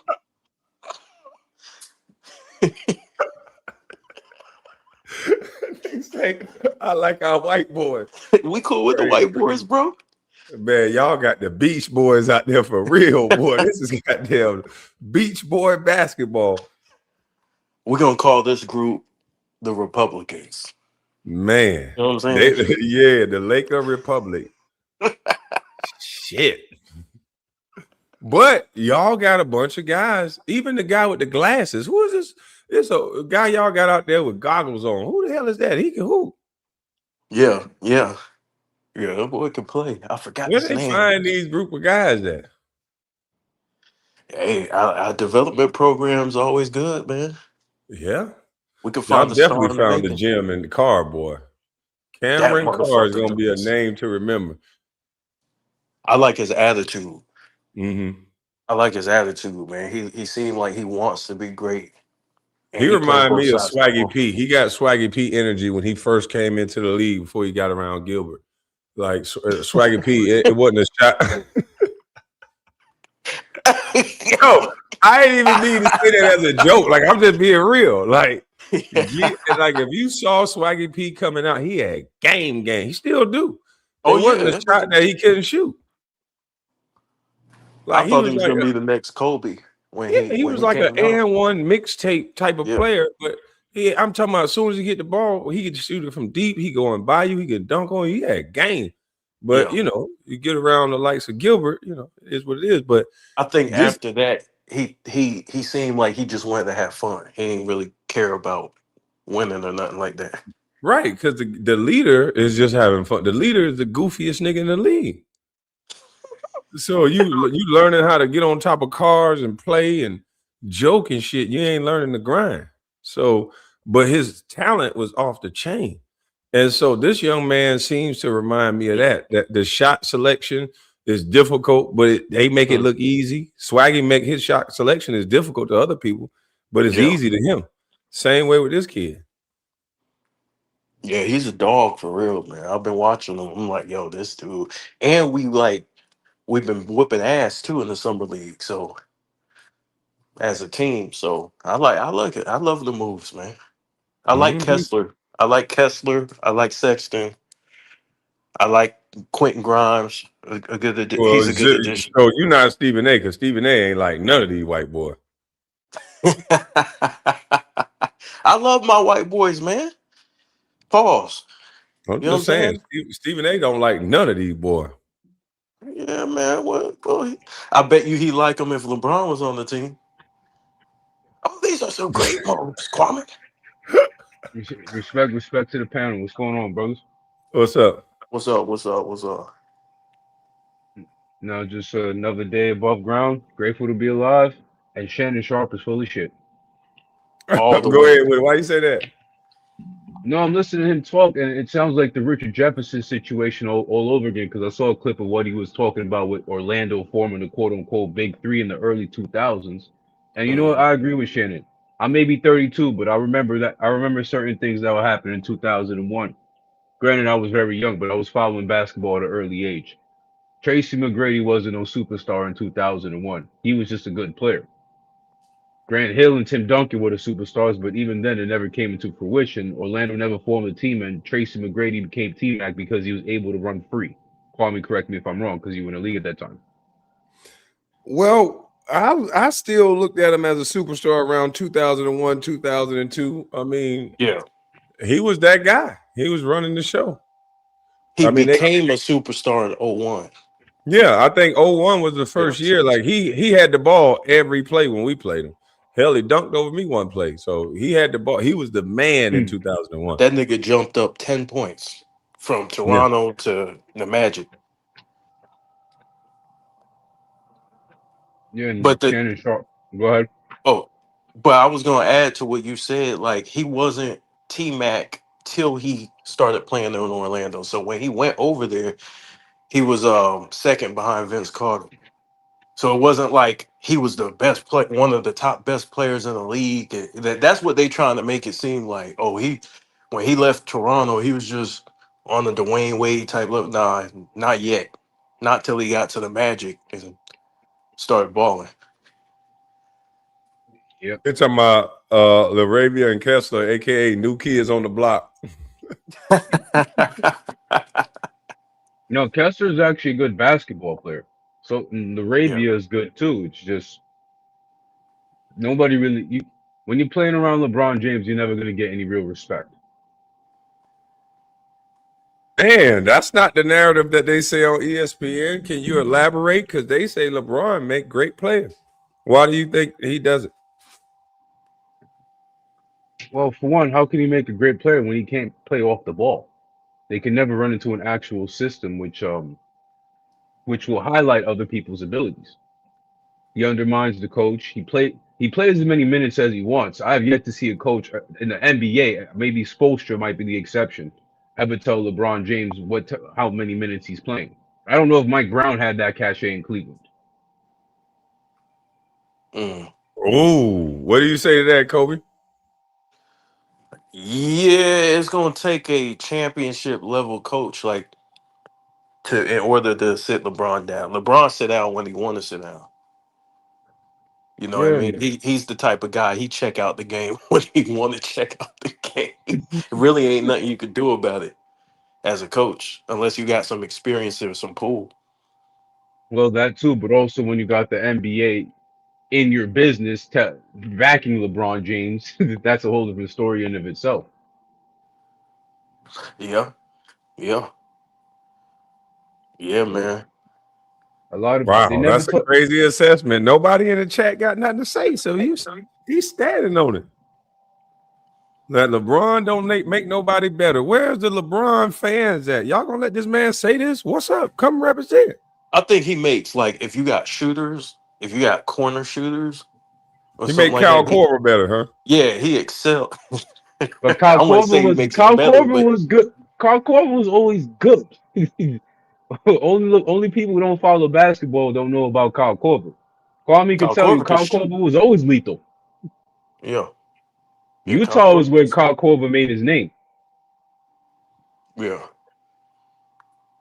But I think LeBron, like if you're a shooter, a spot up shooter, I think he can get you the ball right in your shooting pocket. And you know what I mean? Like he's good at that. I mean, he always has the ball in his hands. He might as well. Yeah. If you're a point guard, good luck. You're a center too. If you're a power forward who doesn't shoot threes, you're screwed. If you're a Yeah. post player, you're screwed. LeBron, you can't be on LeBron's team. That's done. You got to go. Yeah, you gotta have a specific Wait a skill minute. So set. you saying Dennis Rodman couldn't play with LeBron? Shit.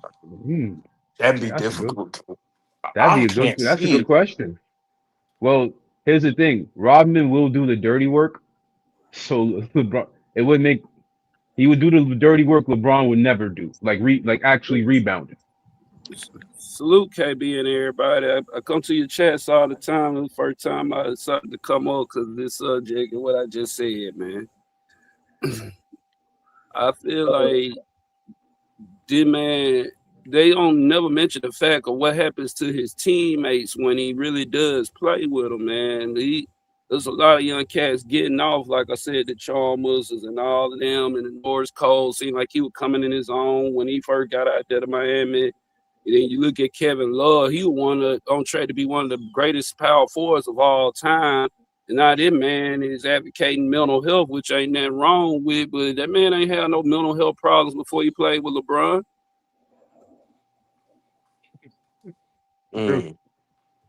True. Chris Bosh was Hold like, on. So y'all saying LeBron gave Kevin Love mental health problems? Come on, dog. he didn't have them before the Timberwolves. He didn't have them when he was dropping 40 and 20 something every other night when he was with the Timberwolves.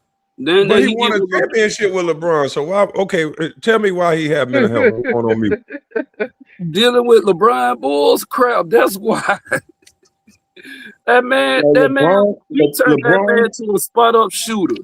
That was LeBron demand too much attention and not enough productivity. That's what it was. He should have been a decoy because his skills wasn't matching all the attention he was getting, and he made everybody else suffer, like Kevin Love, even Kyrie a little bit. You know what I mean? He got. Because Chris Bosh was dropping KG type numbers before he got with LeBron in Toronto. A lot of people don't remember Chris Bosh in Toronto. Yeah, they was franchise players, him and Kevin Love. Yeah, and they don't talk about that. But they had to dumb their game down for the Kang. You know what I'm saying? Which is crazy. Which is crazy as that. But I'm saying, if you're a great player like that, they talk about, you talk about Jordan. I ain't here for that debate. You talk about Jordan, you talk about Kobe. They teammates actually got better. Man, I look at it like he cost Kevin Love and Chris Bosh some money because they was franchise cornerstones before they got with him. That's a fact. Yeah. I will say I don't think he make players better unless you got a certain skill set. I agree with that. But I don't think he gave Kevin Love no mental health. Like, damn. I Kevin had something else going on. We ain't hear all them years Kevin Love was in Minnesota. We ain't hear nothing about his mental health. Well, they weren't winning, so they didn't really have. They really put the spot. Minnesota didn't really have a spotlight on them. Yeah, it was just Minnesota. Yeah. I think the stress came from his wife might have left him or pressure. something. His wife might have cheated or something. Come on, bro. We don't know. Yeah, right. That sounds like personal. Yeah, Kwame put it on his wife. No, Minnesota. No, I'm just saying it could be personal. It could be personal why he's saying mental health. That's normally what goes on. Either a woman is stressed a man out or vice versa. Well, there's the next thing too. It ain't financial because a lot of marriages have financial hardships, infidelity. I'm just going down the thing that would make a man lose his normal swag. There's the next thing also. Cleveland is tough. Yeah, but also Cleveland's a tough place to. It's tough to go to Cleveland, man. It's a rough city. So If you're not Cleveland used to ruined it. his mental health. Yeah, but he was in Minnesota though. Minneapolis is much more fun than Cleveland, It's in fun my playing opinion. without LeBron than it was. That's what it was. Yeah, I think he was stressed out because it was championship or bust over there, man. That pressure to win. You playing with LeBron, that pressure, that media pressure different, dog. And then you So also it's got So y'all might be on to Tyler. something. That's the first time in his career they talk bad about him as a basketball player. Cleveland. Yeah, that media That was pressure. true. That is true. That man Because they was, need somebody. They need somebody to dump it off because they can't say nothing bad about the Kings. So they gotta have a scapegoat. and You that's know what what I he mean? became, the scapegoat. He became the scapegoat when he got to Cleveland. Oh my Facts. God. They act like Hey, that how man you? forgot how to play ball. This man was an And inside threat. You know what I mean? Getting double doubles every night, and you take his best weapon away from him, got him in the corner shooting threes. What do you think Exactly. gonna happen? yep, Kevin Love, great rebounder. Yeah, his One of the outlet best passing ever. was He something that turned was that man highlighted into too. Sam Perkins. That man was Damn. pulling. Damn, Sam Oh Perkins. my goodness, man. Come He on. is, man didn't Boy, they say gonna John flag Young him Marshall. live. Man He said said he Sam turned Kevin Perkins. Love into Sam Perkins. Oh Dang. shit. That's all you do is shooting threes. And that's not his game, man. His game is to get in the paint, get that bound, get you an extra possession. You know what I mean? That was his game.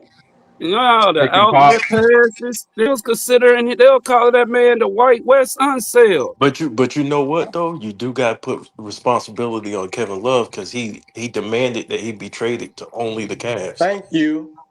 That's true too. Maybe that's where So the mental health started. Well, you made your possibly. bed, and you got to lie in that motherfucker Yeah, there. Yeah, now I didn't know that part. Now I got no sympathy for Kevin yeah, Love. he Yeah, forced I his ain't know way that to the Cavs. neither. I mean, I still kind of feel a little bit bad because you don't know what you're getting into. But I think like he had to sacrifice a lot. Yeah, he did, man. What y'all think about that stuff he did on that show? He spent about an hour or so talking about his free agency. If that ain't the most narcissistic thing, that might have well been the decision 2.0. That's what he trying to do. Well, at some point, I blame Adam Silver because how long you gonna ride LeBron? How long you gonna use LeBron to create a narrative when you have plenty of other stories you could come up with? All right. I like what KB was saying the other day when he was talking about nobody even know that boy for Atlanta, Zachary Ricochet. He was the #1 pick, and they ain't even talk about that boy that year. He's sorry. Hey, Anthony Bennett was sorry, but they talked about him. Anthony Bennett would have prospered today. He You'd be a much better player today with positionless basketball. So many players would have been better in this era, man. It's ridiculous. Yeah, It's like like, Anthony Randolph. yo, it's He like they came, don't need to talk about the game no more, man. It's every day, literally on ESPN. Is where will LeBron go? You got probably one of the best draft classes that we done seen in the past at least 5 years, and it's still That's a where fact. will LeBron go next? they milking them. Yeah, They there's gonna some milk great draft players. it. Caleb Wilson, Ah, they AJ. gonna milk LeBron until LeBron leave because they ain't got nobody that's the face of the league.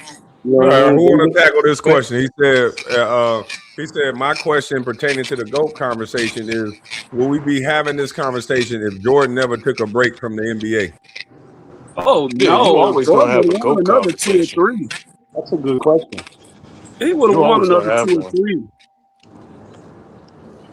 I mean, it's not a conversation to me now, but if he if he would have stayed them extra 2 years and got 2 more rings, yeah, we wouldn't be talking about this at all. But I don't think LeBron is even near Jordan, so I don't know what this is about.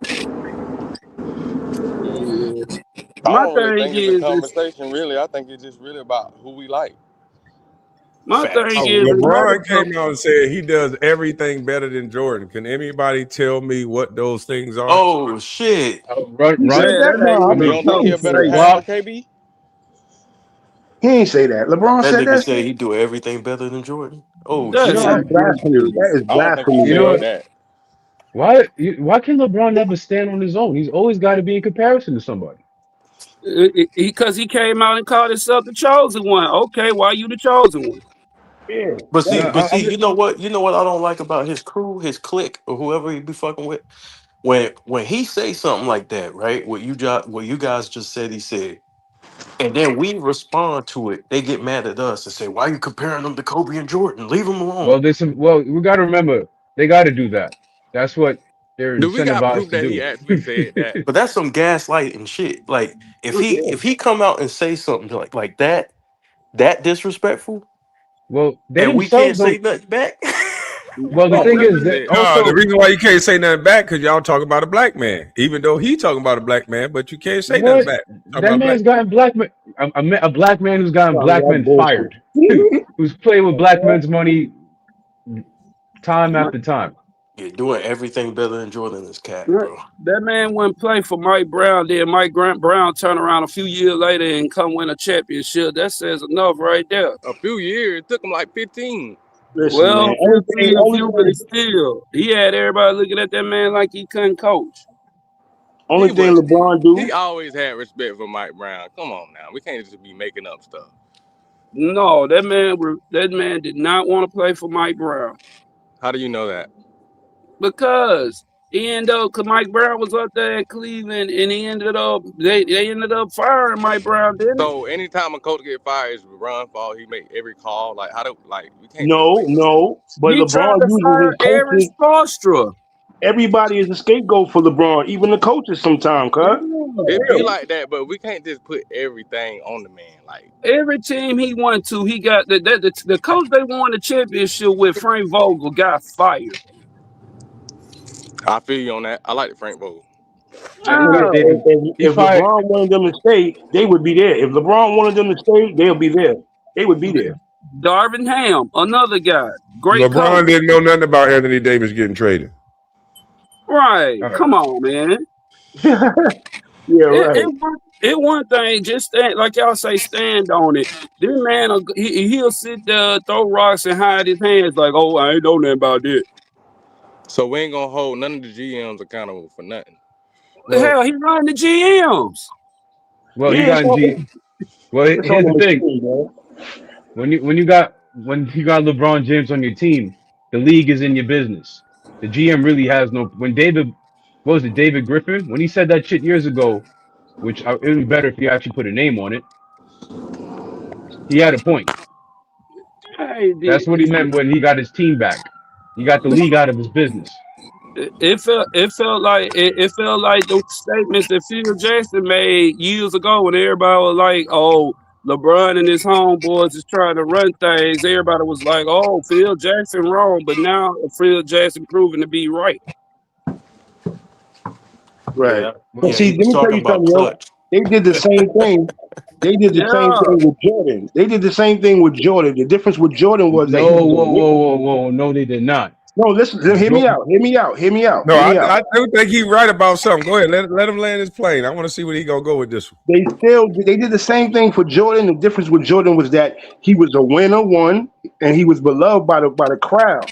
You know what I mean? Only thing difference with LeBron is now that they force feeding us this shit and he's not winning. You know what I mean? There's a big difference between a winner that's loved than a nigga that's not winning but claiming he the king. But the NBA is force feeding that shit down our throat.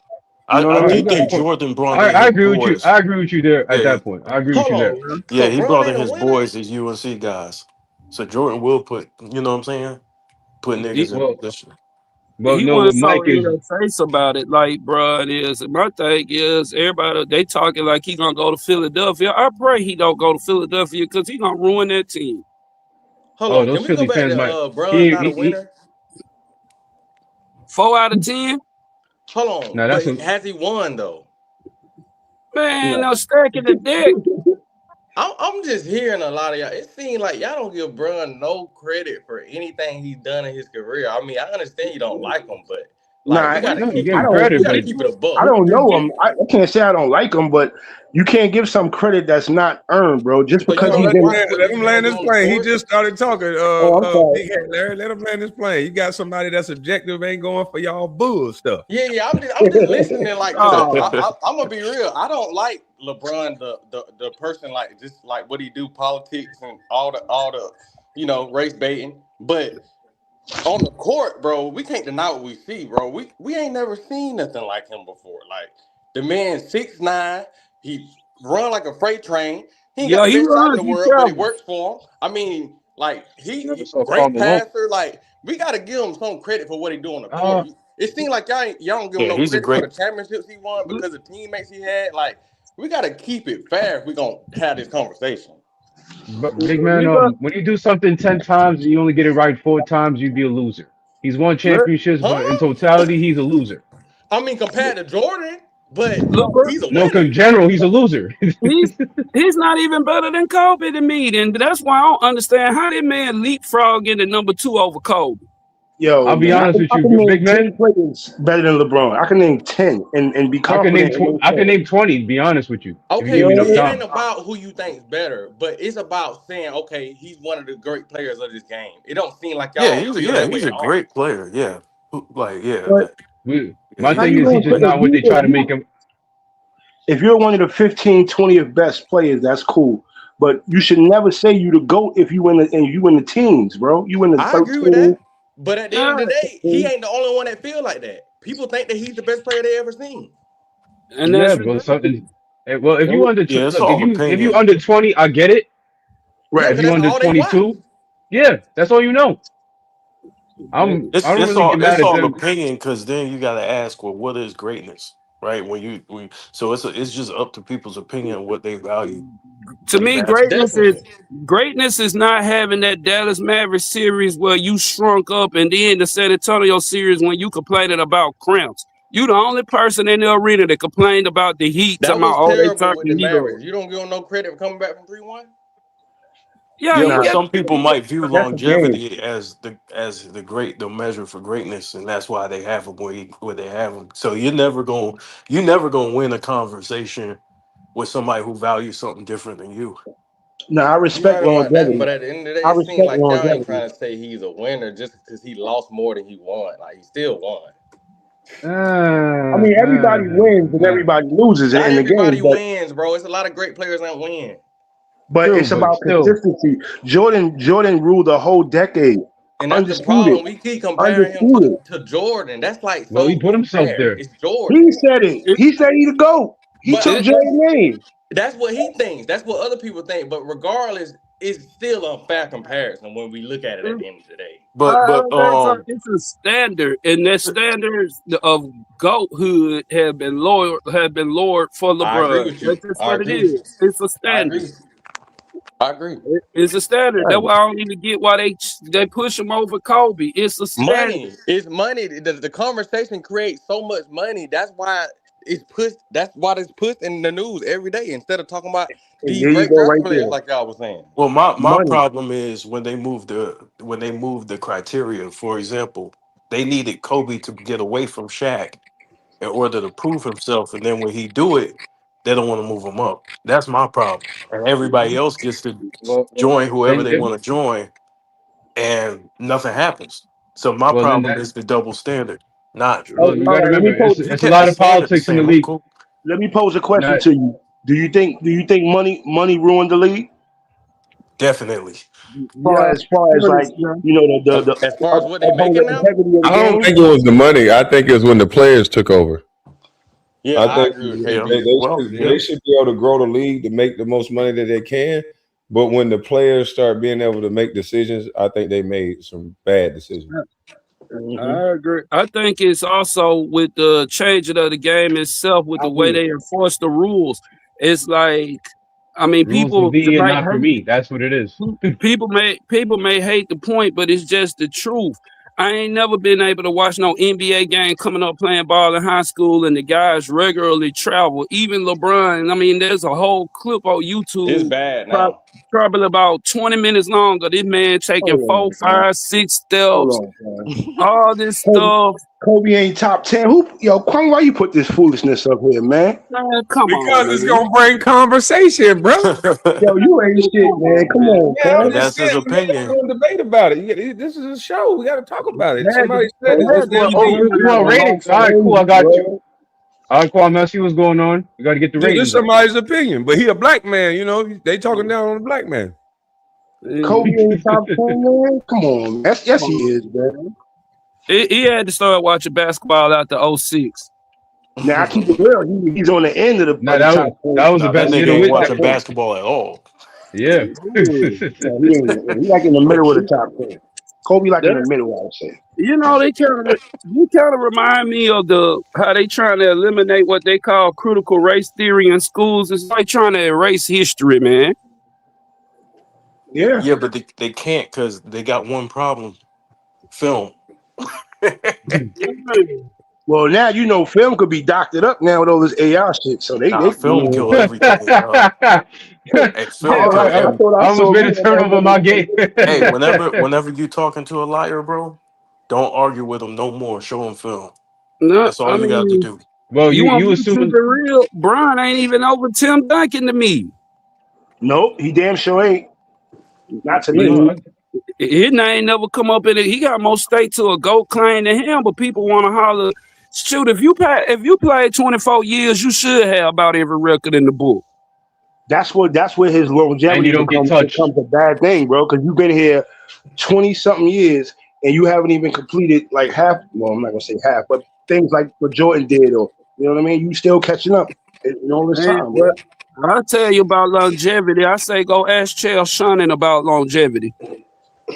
All right. I mean, I think the media made it worse, man. Like all the comparisons to Jordan because he don't play nothing like Jordan. So I think that hurts him in the Exactly. sense They would have of been how better off people view him. comparing that man to Oscar Robertson. Yeah, or Shit, or Oscar. Magic But Johnson Jordan, or I'm not somebody gonna like lie. that. Jordan ruined the league. You know, he spoiled us, right? If anybody got to saw Jordan play, they know he spoiled the game because you ain't seen nothing better. But they have to find a fate. It's like a box of cereal have to have a face. Captain Crunch, Fruity Pebbles, somebody got to be on the front of this motherfucker. You know what I'm saying? No, I think that model is a failing model. I think they got they should make it team based like football. Yep, I But agree. that's They should Jordan's stop fault. making it about the superstar and the love of one face, because the face of the league is going to be European going forward. Majority of the years, we're going to see European superstars or people that's not from here. Those guys have been playing since they were 14, 15 years old. They're skilled. The league has laxed the way you have to play the game. And these guys have a lot of talent if you're going to let them get to a spot. So the face of the league is going to be foreign. So they're going to do away with this face of the league thing, I think, in a minute. Right. Maybe. Yeah, I don't know. It's so lucrative. You make so much money doing it, so I know why they do it. You Before, know what's great? before Jordan came, it was Magic Johnson in the Lakers. It was Larry Bird in the Celtics. It was Isaiah Thomas in the Pistons. When Jordan came, he was like a superhero. So that's when they first started saying, "We're gonna take this guy and make him the Hulk Hogan of the goddamn league." Yep. Well, And that's what in fairness, See, But if my the guy thing is- gets Mike- hurt and he's not available, what is the league going to start allowing to keep up this face of the league thing? Because if they get hurt, then what? The league is over?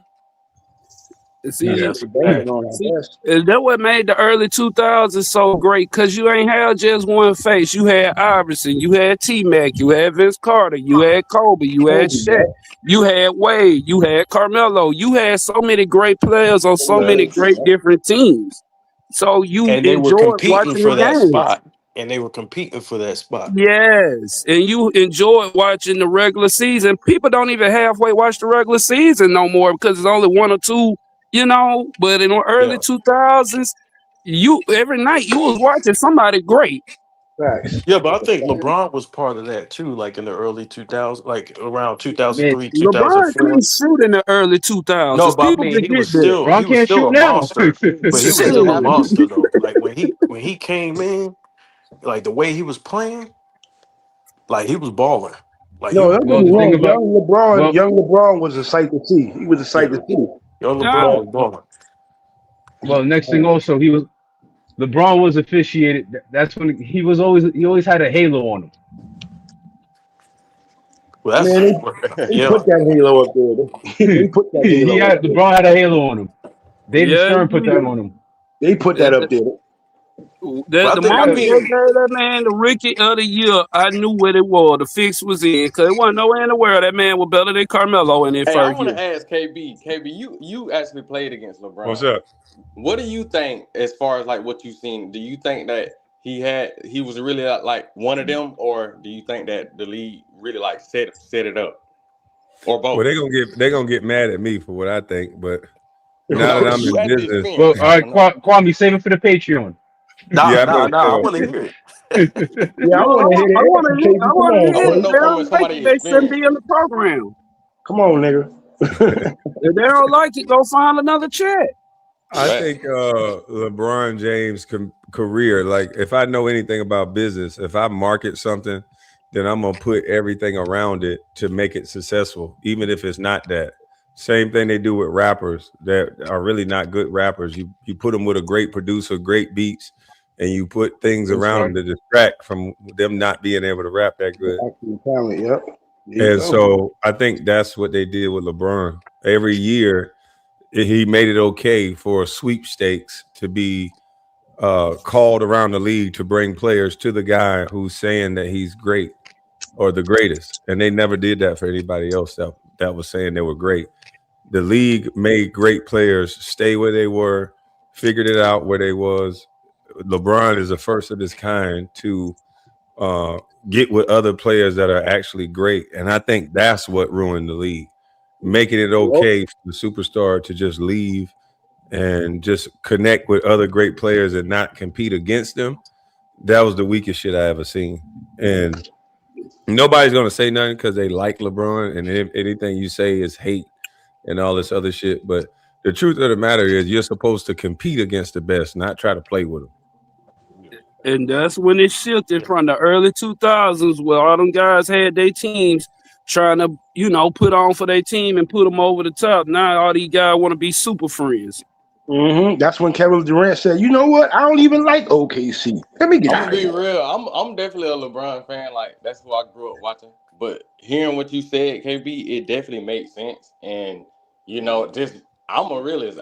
Just watching LeBron, it's a lot of flaws in his game to be such a superstar.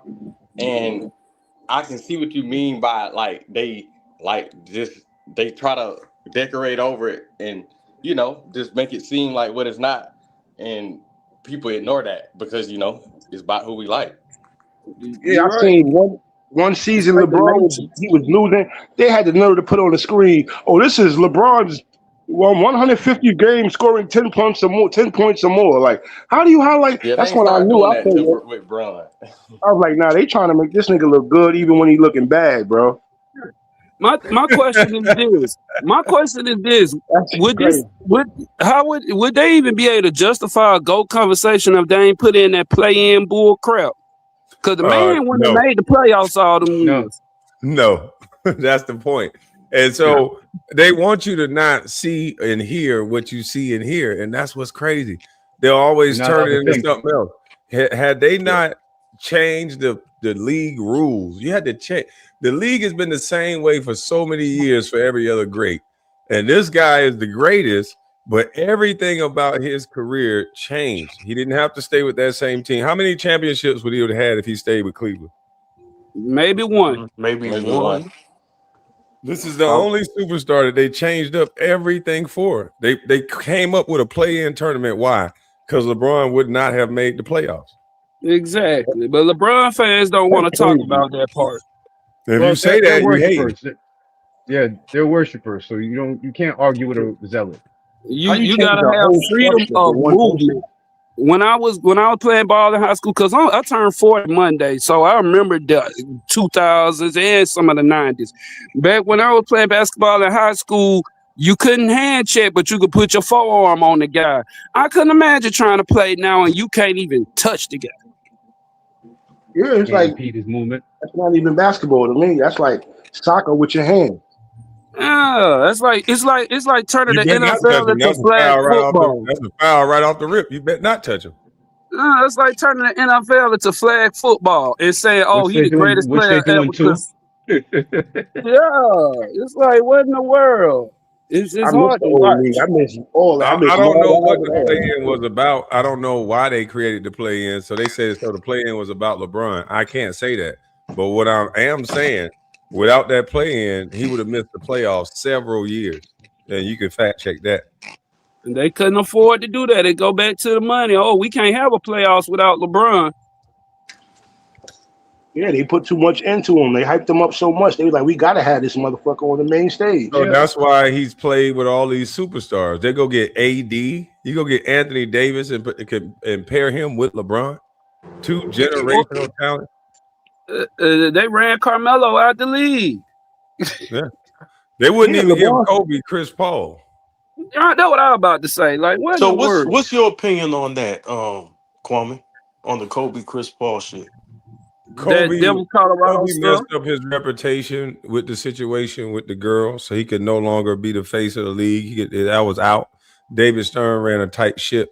So with Kobe, they had to transition because they, like you said, back in the day, they had more than one star. So they was kind of still trying to do that. They had Kobe, they had LeBron. So they had their rivals that David Stern would just pair with each other. But when that happened, they shifted towards LeBron. And so LeBron became the face. And Kobe, they're no longer going to. Kobe won with, he didn't have no prime time players. He had Paul Gasol. He had a high school kid in Andrew Bynum that they worked with, and Kobe them turned him into that. He didn't come in ready to play. Nope. And you were there. You were there. You I was right. Shannon Brown was a second round pick. Shannon Brown was He prime round won pick. with He came Paul into the Gasol league. and Lamar Odom. These are not. These are players that you can, and not Lamar maybe, and Gasol maybe not either. But these are players that you could forget about. There's going to be great players that come in this league, and those names, even my name, these are not names that you're going to just remember forever from a basketball standpoint with all this talent you got coming up. Kobe was Kobe winning didn't with have such all a those deal. players. Nah, So I you watched think Lamar that Odom and them. I ain't gonna never forget Lamar and them, dog. I'm saying the some young people. person was I'm not because going of to that. forget Lamar because I know he was a generational talent. He was a big guard, but not a lot of people are going to. It's a generation of folks that was born in the 90s that don't even know who Lamar is. That's Or in true. the Well, 2000s. I'm from New York, so I know Lamar, of course. You know. Exactly. And then another thing Lamar was too, a good Kobe. player. Another thing, Kobe did that in the toughest Western Conference I've ever that probably in league history. That Yeah. conference was a bloodbath. Can you imagine Kobe playing with 3-4 superstars every year? It wouldn't have been fair. That It wouldn't wouldn't have be been fair. fair. That It wouldn't wouldn't have be been fair, though. fair. Then you had to look at the West back then. You had KG with Minnesota tearing it up. You had the Spurs. Shoot, you can even Suns. say the Trailblazers was tough back then. So You when had people Jimmy say these Butler. stats talking about Kobe met LeBron 20-something times and he only won 6, shit, LeBron had fucking D Wade and Chris Bosh a couple of those years. Like, what are you Kyrie talking about? Irving. Kyrie Irving and Kyrie And Irving. it's Like, what are you bullshit. talking And it's about? bullshit because LeBron won't even guard on him. It was either Shane Battier and he was matched up with Wade, so he got to deal with Dwayne Wade. So it's not like a head to head. You see what I'm saying? Then you And got to Kobe look gave, at and every time they matched up, Kobe was giving Braun the business. Then you gotta look at it. LeBron was in the East damn near his whole career. The East was damn near trade. This man playing the Atlanta Hawks and shit. No disrespect, but this man won the Wizards and all that. No disrespect, but I'm just saying. But then you look at the West with all them loaded teams. He ain't have nobody to really face to get to them shit, them rings. That's why they called it the Leaston Conference. The Leaston Conference. People don't want to talk about context. So Yeah, you man. believe, so Kwame, you believe that that in that 2011 situation, that the statements that the NBA put out for why they didn't let Kobe play with Chris Paul was bullshit? Hell yeah. Absolutely. Because I believe so too. Yeah, absolutely. When did you ever seen that happen? Never. Yeah. If that's the case, you got all these teams in the West that were loaded. They had more than 2 superstars. I mean, you had the Kings with Weber, Bibby, and all them other guys, and Kobe was just trying to get one man. That just tells you how good Kobe is. That with Chris Paul, a guy that hadn't won anything, They said he pair him with Kobe. It would be unfair to the league, and then they give LeBron 2 generational talent on the same team. And then when you think about it, I remember that trade. There's no proof that Kobe would have ran crazy because the person who was left in the front court was Andrew Bynum. Right. They had to rebuild their whole front court. Yeah, but Andrew they Bynum, fucked up our team because all them dudes had to come back after being Yep, traded. wasn't a bad They player, man. destroyed the Andrew Bynum chemistry. was okay. Yeah. Yeah, Pau Gasol wasn't the same after that. That nigga and Lamar Odom was like he was a wreck. Yeah. Yeah, y'all. Lamar's probably started doing them. Never mind. Let me go back over Yeah. here. Oh, You know what? You know what, KB? Mental health. Mental They health. caught me ignorant as hell. Mental Why leave health. Lamar alone, man? Lamar And was also nice later, though, man. Lamar was yeah, nice. Lamar was very good. When Lamar was on the Clippers, you couldn't touch that man. You could That mess man, with him when he was on the Heat. that man had handle everything. Shot. Yeah, Shot he was a beast, man. Coming off the bench. The only thing with Lamar is that he would be a little inconsistent. But Lamar didn't have a right hand either. yeah, Lamar was aggressive because it took Kobe to bring that aggression out of Lamar was aggressive and played like some of these cats today to try to get up 20 shots every night. Man, Lamar, we'll be having a whole different conversation. Yep, Lamar just chill and let the game come to him. He'll have 7, 8 assists. He liked to pass the ball. He was like a big guard. He was like a guard, really. If he had more of a scorer mentality and worked on a more consistent jumper, Lamar would be. You'd be talking about a whole different conversation with Lamar. He had everything except a consistent jumper and that killer instinct. Kobe damn near had to slap shit out of him to go be aggressive. But when he was aggressive, you couldn't do nothing with him. Yeah, when he was aggressive, you couldn't do nothing with him. Like how can you guard him? A big and that couldn't nigga guard would him. hit the boards too. Yeah, a big couldn't guard him, and a small he was too big for the smalls. So he was just like he was like a Tim Thomas effect on your team. He was. Oh, that's a good name. And Kwame, quick question: how would you rate Lamar Odom as a rebounder? He's a sneaky offensive rebounder. He gonna get the rebound. He knows how to release the contact, bump you, release the contact real quick, and get a rebound. So yeah, he got really long ass arms to be only 6'9". He was putting up. I mean, people gonna think I'm crazy for saying this, but on his best nights, he was putting up them LeBron type numbers. Yeah, there you go to consistency though. Hey, Kwame, I like when y'all run the open set and you got Lamar at the top of the key going to work. Oh yeah. 1-on-1. He can't guard him with one guy because you're gonna have a forward. Most teams didn't know what to do. You went big on him, he gonna go by you. You go small on him, he coming through that. He gonna go on that left block and he coming with that left hand hook or he's spinning back baseline. Yeah. He was a lefty, so that shit used to be tricky, cuz. Couldn't guard him. Like if he was aggressive like these guys are now, if you gave Lamar 20 shots a game and he was really going for it, shit. He was real efficient too. He was real efficient. Just didn't shoot enough. He talking about, hey, leave my Hawks out of it. I'm just saying, man. That man had that easy path to the finals. Man, you're man. Put Kobe in the East when LeBron was there. Let's just switch the roles up. Kobe was in the East. He would have won the 12 finals probably. Yeah, probably. Because the East was trash back in that era, man.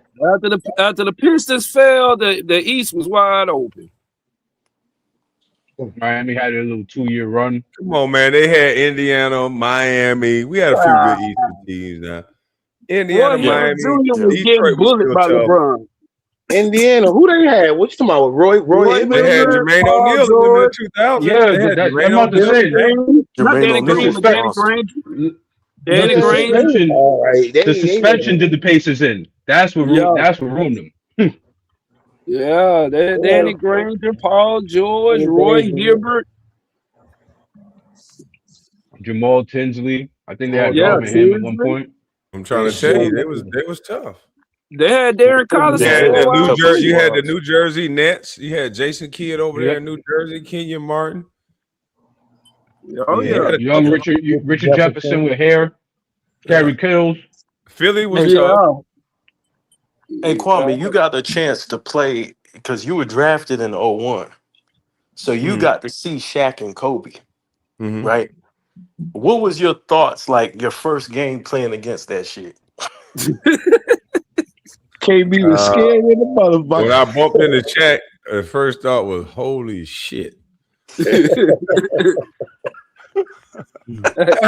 look, I just remember the excuses that centers would make to not face Shaq. It was crazy. Like you were like me hearing some of the players, they would always come up with a thumb injury, their hamstring. Call it in sick.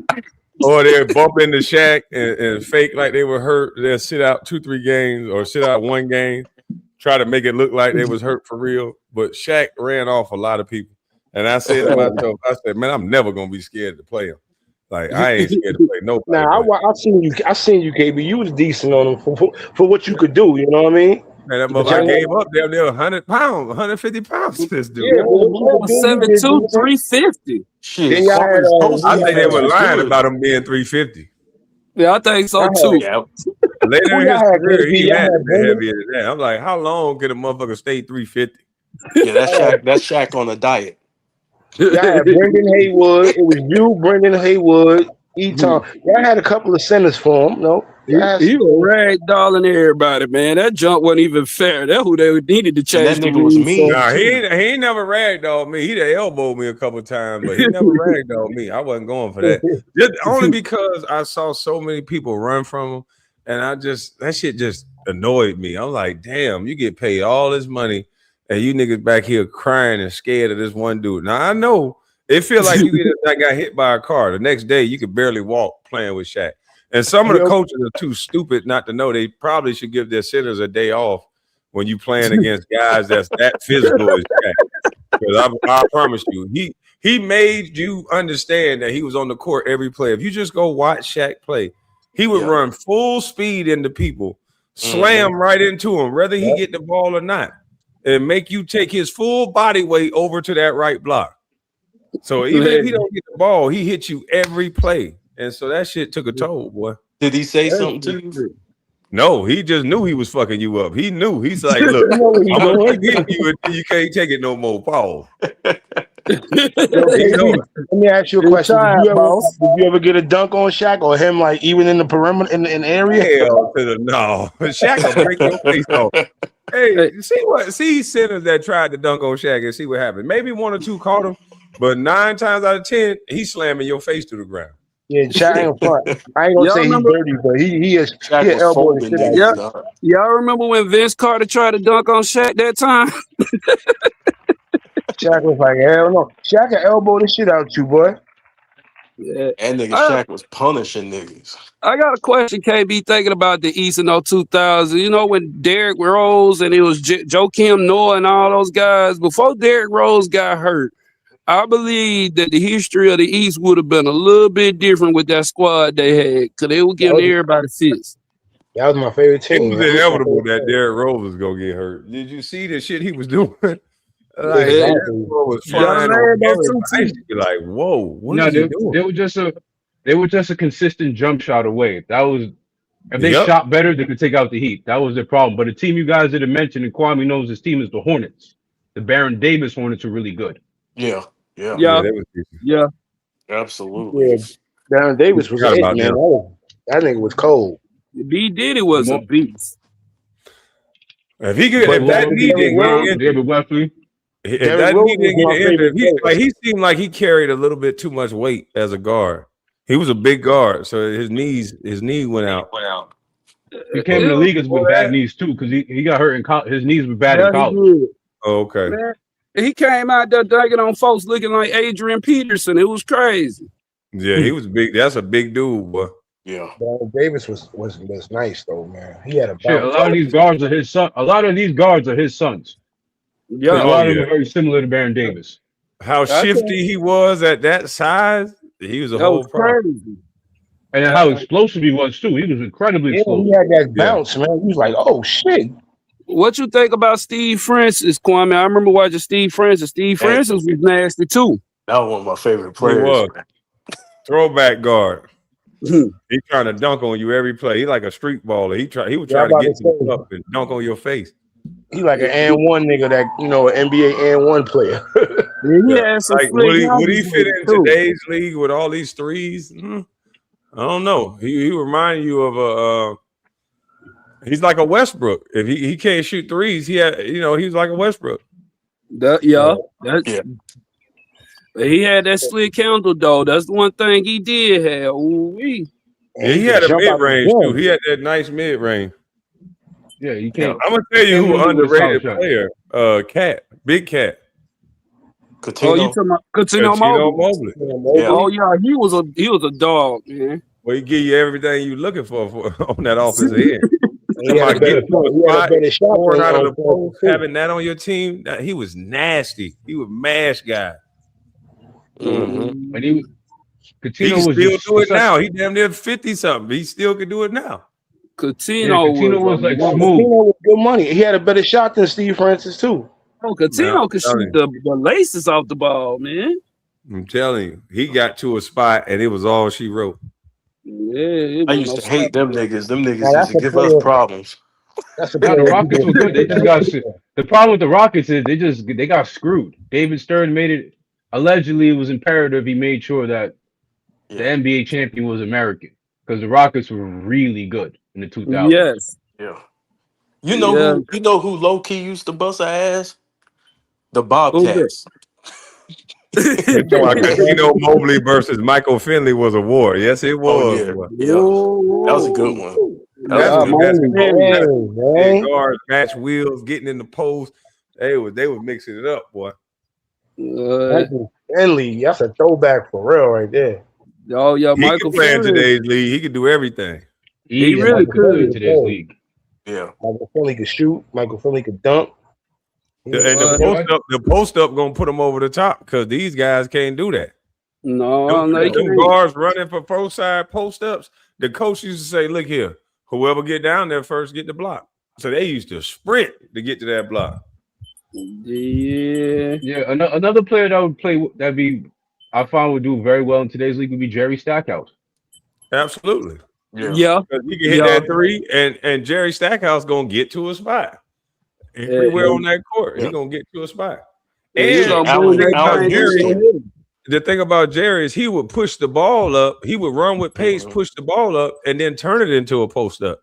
That's what these guards do now. Jerry had like a more cerebral game. Like he was He real. thought the game, like Sean Livingston. Sean Livingston pushed the ball with pace, but then guess what he did? He turned around, backed your ass down, got to a spot, and book up. But he had handles too. Before his injury, Sean was cold. Sean had handles. But even after his injury, he still was cold. He was still good. He went to his strength. He went to his strength. It's unfortunate that he couldn't play back to backs, but when he did play, that Golden State wouldn't have won some of them games if it wasn't for him. True. Yep. And his lethal mid-range shot. Speaking of Golden, can't do nothing about his mid range. Nothing. I don't care who you are, who you put on him. You can't do nothing about it. Speaking of Golden State, you know who would kill in this league now? Monte Ellis. Oh yeah. Monte was cold. Oh yeah. Monte Ellis would kill in this league right now. The way that boy used to play. And they ran him out. I ain't gonna say they ran him out, but it was like now all these guards play like Monte Ellis, but back then he ain't getting them a criticism on the way he played. Yeah, well, that's true. Yeah, I think Ginobili would kill in this because he was out of high school. That too. Back then it was shunned to come out of high school. They didn't have the media darling machine behind that thought. I remember watching Monte back coming up in Mississippi. I wasn't from Mississippi, but you know, the word traveled from Mississippi to Alabama, and man, all you heard that boy was putting up 50 a night down there. It was like, what the world? That nigga was cold, bro. Yo, Monte this thing going crazy. Somebody texted me talking about, I can't wait to hear you bloviate in person.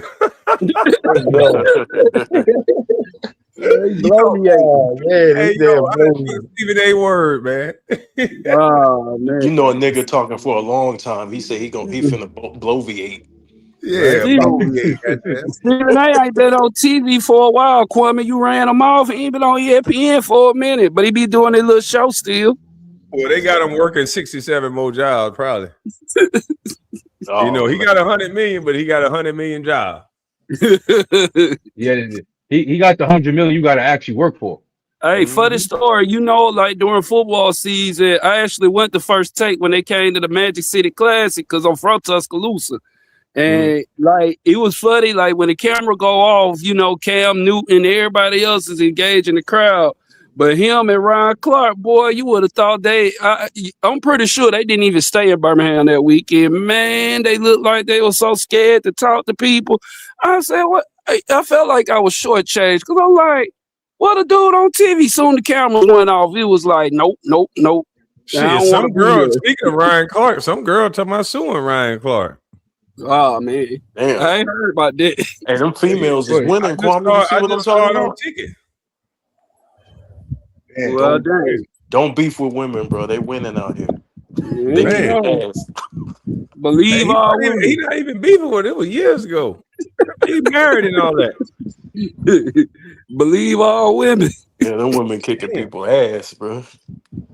I think you just got to be a bum and go to jail. Because if you go to jail, them women don't give a damn about you. Then they only want to know the people that they like it. They like yeah, it. they like themselves to the jailhouse with you. Yeah, they like that incarcerated men. Because they're always trying to change some shit. Like, I could fix him. You can't fix yourself, girl. What the hell? Hey, You know some of them girls fix your hat and got you a smaller hat, Larry. Quit tripping. You can strangle the last bitch and she'll help bail you out. Yeah, she'll go bail you out. Come home. I'll fix you a home cooked meal. I got you. We gonna get you a job and a haircut and everything. Hey. My son need a father anyway. Your boy, don't do that. We they gonna joking, but like the that's real how it daddy after you pay for everything. Right. Go back to the real daddy. You promised me you would change.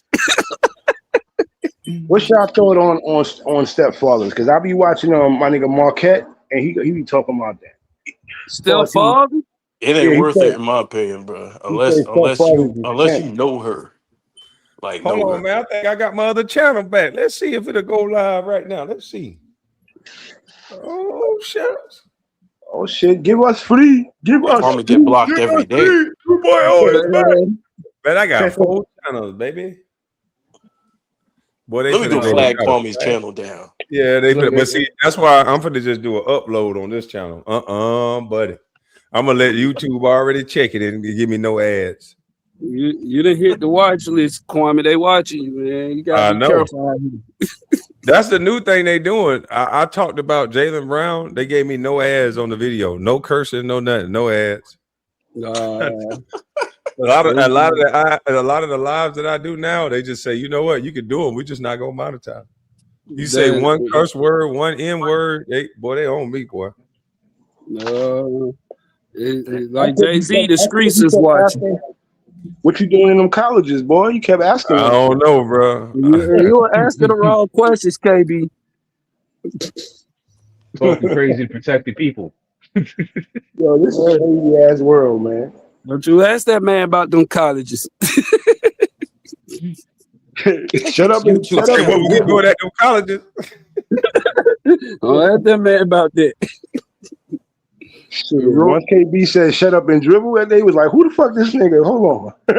You think he could bloviate? I'm the only one who could bloviate. Take his channel down. He's stealing my words.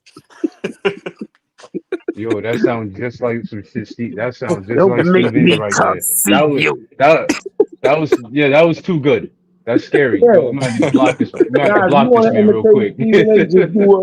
Just do a wrestling cap. Just do Macho Man. You got Stephen A. right there. Oh, I'm gonna get you. Yeah, I know about you, Kwame Brown. You stealing my words.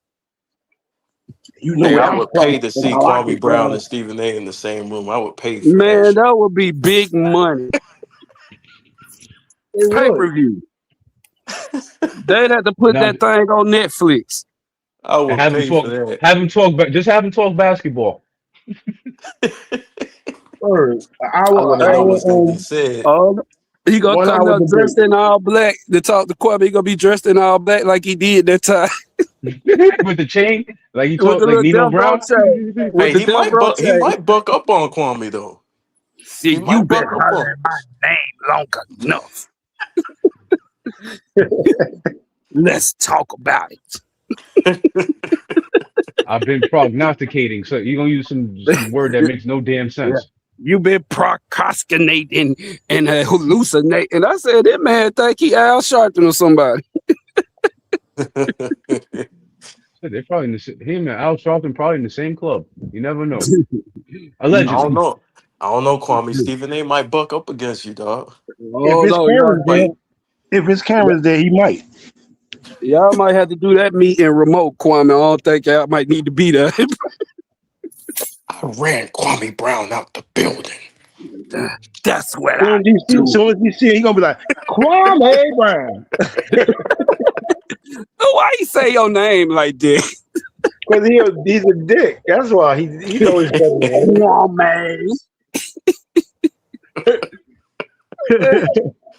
Kwame. He loses his whole New York accent. Hell Nah, yeah. you say that shit on purpose, man. He know how it's pronounced, bro. Hey, I think that beef right there, there's 50 Cent, Ja Rule, Tom and Man. Jerry. Man. There's Not the Tom Dennis and and Jerry. Mr. Wilson. All And then right. there's Kwame Brown and Stephen A. I don't know. He know how to backpedal. Cause when Jay Brown daddy stepped out there and said that, everybody was apologizing. I saw that man backstory. I said, "Oh." You know, apologizing to ESPN ain't Jaylen Brown said right now. ESPN ain't said nothing else about Jaylen Brown for real after that man came out. Sometimes you gotta show out. You gotta show out sometimes. Big It'd been part funny if like, the man showed up to the studio. That'd been funny. I He believe just he pulled would up there. have too. Big Part was like, "Look, man, I used to be like that back in the day, and I had to reassess myself and realize my position." I said, "Come on, man." he had to go back. I got to step away. Oh no, step forward, brother. From what? Beaumont, Texas? Yeah, he wanted to be in from Beaumont then. Oh, Lord. Yeah, sports media is a joke. You know, we got all these good summer league. This is one question I be asking. You got all these good summer league games, and I don't usually pay attention to summer league, but it's like there been some good games out there, and there's a lot of unheralded names out there that's really been putting in work and doing their thing, and they don't even talk about it. No, they're not on the agenda. The agenda used to be the game. I like that AJ Darren Peterson game. That was a good ass game. Oh, wait, man. There was this one player I saw when the Trailblazers was playing. He was a center. Yang. I can't remember. I don't remember his last name. Yeah. About Yang. He was damn near useless on defense, but on offense, he was fun to watch. He was. A lot of these players coming in with an offensive mindset, but there's no defense no more. So it's like you're gonna see a lot of high scoring games, just a lot of high scoring games. That's true. I tell you who surprised me because I wasn't sold outright in college, but when he got ever since he got to Memphis, Carlos Boozer's son, man. Oh, Cameron Boozer? Yeah. Man. Yeah. No, I'll say this about Memphis. Memphis actually is a very underrated. Nobody really talks about it. They're very good at developing players over there. Very good. I agree. I think they're gonna be sneaky good with him and that boy Cedric Coward. Yeah, I think they're gonna be kind of sneaky. They might make the play in. Yep, and then you got Isaiah Stewart there. Yep. Bring back some of that. Bring some grit to that team. Yeah, I was sad when he left. I'm not a Pistons fan, but I was sad when he got traded. Yeah, I like for the Isaiah Pistons, too. Stewart. He got that asshole type game. I remember he got into it with Steph Curry on the sidelines, and that nigga act like he was reaching for the towel and pushed the nigga. I was like, yeah, this He said, nigga funny as hell. yeah, he remind you of a '90s player. You pair him with Zach Edey down there on the block, and then you got Boozer down there too. I think they're gonna be all right. No, they'll be the best. Yeah. They'll be one of the best rebounding teams in the league, hands down. Oh yeah, they gonna move some furniture down there. Yeah. Now, one team that actually is going to be really good is the Trailblazers. I think so too. They could use maybe one more front court player, but aside, if they would have kept Tiago Splitter as coach, that would have also helped them because I don't believe you should distort momentum when you got it. No, I think Tiago so. Splitter had them rolling. He did. What you think they gonna do with John Morant, with him and Lillard and Holiday? You think they gonna move Holiday, or what you thinking? I'm thinking I might need a couple of days on that to think about that one. That's gonna be tough. I like the trade for I like the trade for John, but it's kind of like, okay, what y'all gonna do with all these guards back there? Yeah, they're gonna have to move one. Shaden Sharp up there too. They just paid him. You got Man, they athletic as hell. Now that you think about it, they really are. You're not getting past them on the perimeter. They're gonna be a tough out. And then Denny Avdija is a good player as well. Came into his own last year. Yeah. Klingman's a solid center. Yeah. Portland's gonna be very interesting. I could argue they're gonna be better. I could argue they could be just as good as the Lakers, if not better. Whoa. I'm praying for my boys, man. I'm praying for my boys, man. No, well, it'll be the first time in a long time the Lakers could actually be a good team legitimately, not with no league interference. Not having to shoot 85 free throws a game against certain opponents. You ain't lying. They're gonna look like they're gonna look like the Lakers back when Jerry West played, but still. Gail Goodrich is gonna come out from out of nowhere. That's what LeBron is gonna come back up. And why y'all hating on my white boys, man?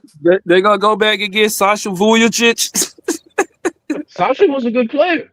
He was great. He was to shoot that thing. Kobe had in mind, right? Yeah, these are my white boys, man. Now we talking like they don't got no brothers on the team. And to be fair, Colin Sexton was a good pickup for the Lakers. Cool. I like that one. I like that pickup. I wish we could have kept Marcus Smart though.